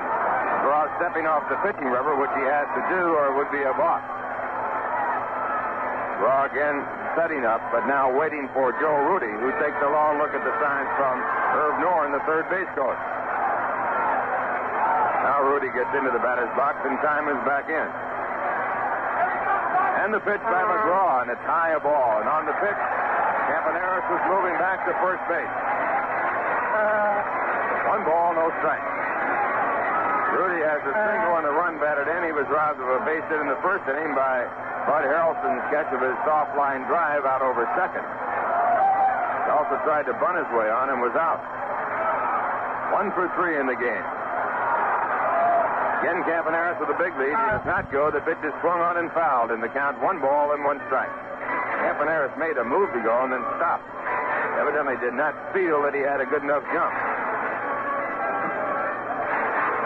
A's leading by a score of 2-1 as they bat in the bottom of the 8th inning. 1 man away. For the New York Mets in the 9th, it'll be Don Hahn to lead off, Bud Harrelson, the shortstop, and the pitcher to bat. Now bunt out in front of Holtzman. Picked up by Grody. The throw to first base is in time for the out. Rudy trying to bunt his way on again, bunting for a base hit, but the bunt not out where it should be a safely placed bunt. Grody coming out from behind his catcher's position had an easy play at first, but on the play, Campaneris goes down to second. That could be scored a sacrifice. 2 men away, a runner in scoring position, and Sal Bando coming up. Now Yogi Berra out to the mound. They're going to discuss whether or not they want to pitch to the right-hand batter, Sal Bando, or the left-hand batter, Reggie Jackson, who is on deck. Many times in this situation, Yogi Berra will leave it up to the pitcher, going with his preference. Now the decision has been made. Yogi back to the bench, and will be in a position to know what they have decided in just a moment. It looks as though they're going to fix the Sal. They're going to put Sal Bando on. Sal Bando is going to be walked intentionally, and the Mets will work against Reggie Jackson, a left-hander against the left-hand batter. Pitch outside for ball 2.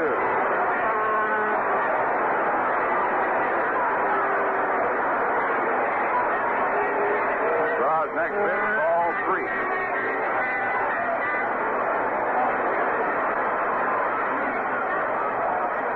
And ball 4. And runners now at first and second with 2 men away, and Reggie Jackson coming up. He is 0 for 2 in this game. He also has walked. A's have had 4 hits and 3 walks. They've had 8 base runners with an error also tossed in for the runner to get on base. The Mets have had 7 base hits and 3 walks. They've had 10 base runners in the game. A's leading 2-1. Now McGraw to the set position. And his first pitch to Jackson. It is a curveball hit on the ground to Meehan at second base. He fields it, throws to first base, and the side is retired. No runs, 1 hit, no errors, a walk, 2 men left. And the score at the end of 7.5 innings, it's Oakland 2, the Mets 1.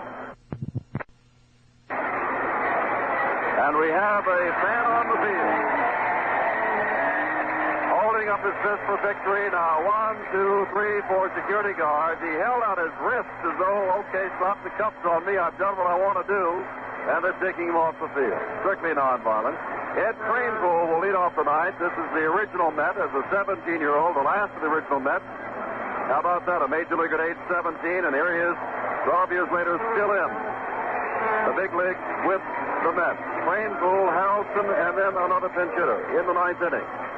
And they talked about the amazing Mets of 1969 where the miracle happened in New York. And the miracle happened in New York again this year for the Mets to get here. And the Mets may yet win the World Series, may yet win this game. But it is an error by their usually reliable Meehan, who only committed 9 all year long, that allowed both of the open runs. And in the 7th inning, after Boswell laced a single to get on with none out, Garrett and Meehan hit tremendous line drive smashes that were turned into a double play and the concluding out. And as we've said, only once have they not had men on base. But thus far, as we begin the ninth, thus far, not been the Mets' day of the miracle. Here's Ron. Okay, Jim, and Ed Cranepool had a World Series home run in 69, stepped up. In the fifth game of the playoff game, he had to play in place of Rusty Staub, and he singled in 2 important runs. Cranepool, a left-hand batter. On the mound, Rollie Fingers. He came into the game back in the 6th inning. He has given up 3 hits, and there's a line shot right at Campaneris at shortstop. 4 out. Another line drive and another out. 1 away, it brings up Bud Harrelson. Bud has been called back, and Ron Hodges is going to pinch hit for him. Ron Hodges, one of the 3 catchers on the New York Met Ball Club, had a big base hit against the Pittsburgh Pirates when he tied up a ball game in the top of the 9th inning when the Mets drove in 5 runs to defeat Pittsburgh in an all-important game. It saw them then go on to win 3 more, 4 straight against the Pirates after losing the first game of 5 consecutive games. On the bench before the game, Ralph, they were talking as, hey, Rusty Staub is out on deck, who did not play today. On the game, the bench before the game, they were talking about Ron Hodges. Here comes Weststock out now, and Dick Williams said, no, he is not on the roster. And I think it was you who said, oh, yes, he is. And so Williams said, well, to his coach Bernhardt, I'd better put him down on the book. And they got out the scouting report on Hodges. And now apparently Williams has told Stock, his pitching coach, and Stock has gone out to say what it is they've got in the book on Ron Hodges. So, with 1 out in a 2-1 ball game in the 9th inning, Cranepool with that line shot to Campaneris, Hodges will come on, and Rusty Staub, who just batting practice today and then ruled himself out of the game, will come up and swing as the 3rd man in this 9th inning. Speaking about the New York Mets, they lost the first game of the championship playoff to the Cincinnati Reds by the score of 2-1. With Seaver striking out 13 and losing to 2 home runs, one by Pete Rose and one by John Bench. Right here, the score 2-1. 1 man out, 9th inning. Ron Hodges, a left-hand batter. He's being played straight away. Brought up from Memphis. And the first pitch to Hodges, a fastball. It's inside and low, and it's ball 1. Hodges in the regular season batted .260. He was up 127 times, had 33 base hits. Next pitch back is too low, and it's 2 balls and no strikes. He had 1 home run, drove in 18. Well, the book must be keep it low because both of those pitches have been way down.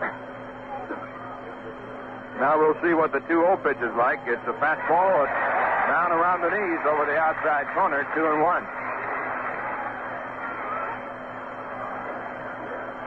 Ron Hodges is not a son or a relative of Gil Hodges.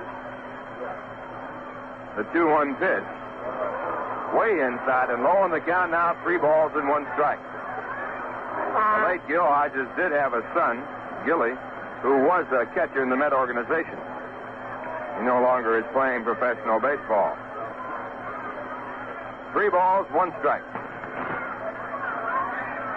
Mets have 2 men left. 2 outs left in this ball game. They need a run to tie, 2 to go ahead. Next pitch is low, and Hodges walks. And the Mets now have the tying run at first base with Rusty Staub coming up. Rusty Staub as a pinch hitter for the pitcher, Tug McGraw. And Ted Martinez is going to run for Ron Hodges. Utility infielder Ted Martinez. Aussie was looking into the dugout to see whether or not Dick Williams was going to come out and replace Rollie Fingers, but the 3 home runs that Staub hit, 1 in the 2nd game of the playoffs and 2 in the first 2 innings of the 3rd game of the playoffs, were all hit against left-handed pitchers. So even though Fingers is a right-handed pitcher, Staub's a left-hander. Now out comes Dick Williams. They may not go, but I think Williams is going to make a change. Let's see. The 2nd man out, so he'll have to take him out of the ballgame once he crosses that foul line because Wes Stock, the pitching coach, was out before in this inning. Darold Knowles, a left-hander, is throwing in the bullpen for Oakland, and he is going to come in the ballgame. Now, the Mets have seen Darold Knowles. He worked for the Philadelphia Phillies in the National League. Well, Staub is walking back. We pointed out the fact is he gets a This is a hand for Rollie Fingers walking off now. Staub is walking back. He may yet bat, but we pointed out that he did very well. And Yogi Berra is now talking to him, so apparently Staub is going to stay in.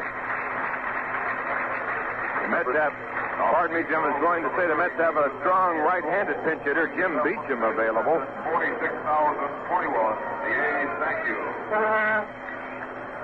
Staub still standing on the upper steps, and now that's going to be all for Rusty as they talk to him, and out comes the man that Ralph was talking about, Jim Beecham, to the on-deck circle. Darold Knowles comes up, 1 out, inning, 2-1 the score leads it. Hodges, the second pinch hitter, is on with a walk. After Cranepool, the first pinch hitter, line sharp with the Campaneris at shortstop. Staub listed the hit. Knowles came in. Staub goes out. And Knowles will be pitching to Jim Beecham. The game continues at the beginning of side 4 after a 2-minute delay. The Cranepool, the first pinch hitter, line sharp with the Campaneris at shortstop. Staub listed the hit. Knowles came in. Staub goes out. And Knowles will be pitching to Jim Beecham. Beecham, over the season, batted at 279. He was up 61 times. He had 17 base hits. He was used mainly as a pinch hitter. No home runs, but he has home run power. Drove in 14 runs. And for Darold Knowles, their ace left-hander in the bullpen, this will be his first postseason appearance of the year. He was not used at all in the playoffs. And remember, a year ago in the World Series, he was hurt. But Darold Knowles, former Philadelphia Philly, former Washington Senator,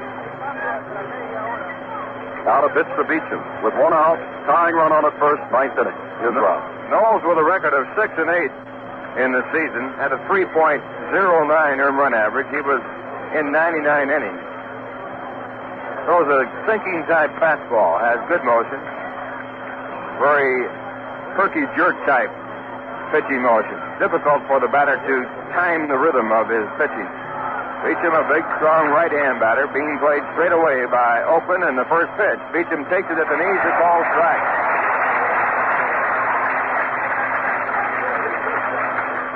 Knowles had 40 strikeouts in his 99 innings. 1 strike count. And the pitch. Beecham takes it inside. It's 1-1. The attendance here today, 46,021. It is not a full house. 46,021.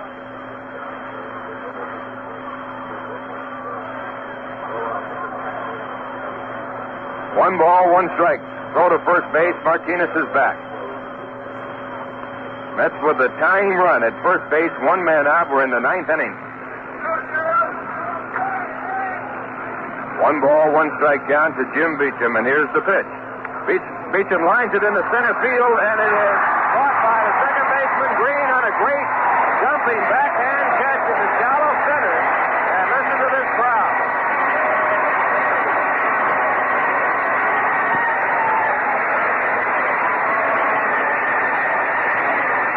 Another spectacular play turned in by the A's. Green second in this ballgame. He turned a double play ball over in the 7th. Again on a smash. Now this play against Beecham on a humpback line drive that was headed for center field. He backhanded the ball going out toward the outfield. That brings up Wayne Garrett. Wayne is 0 for 4 in this game. That's down to their last out. A's leading 2-1. Martinez getting back to first base after the catch. Now Garrett, a left-hand batter against the left-hander Darold Knowles. Knowles sets up time call, and we have another man out on the field, out in center field, and he is being royally booed by the fans here as play is being held up.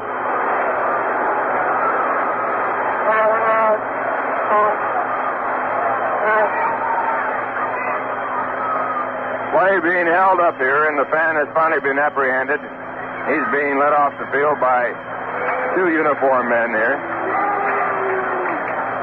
Knowles takes some more warm-up pitches while the delay goes on. Now Garrett stepping up to the batter's box, and play will be resumed.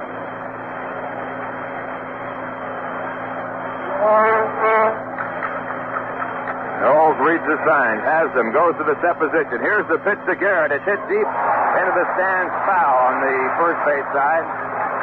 So the count will be strike one as Martinez goes back to first base. Key play of the ball game back in the fourth inning with Miller on second base and one man out. Rollie drove one to deep left center field, and Reggie Jackson made a great running catch to save a run and possibly more. Out one strike. The pitch to Garrett is hit in the air to right. Should be the ball game. Moving up is Jesus Lou. And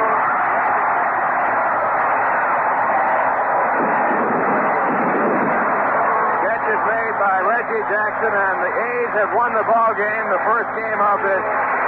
That's 4 out of 7 by a score of 2-1.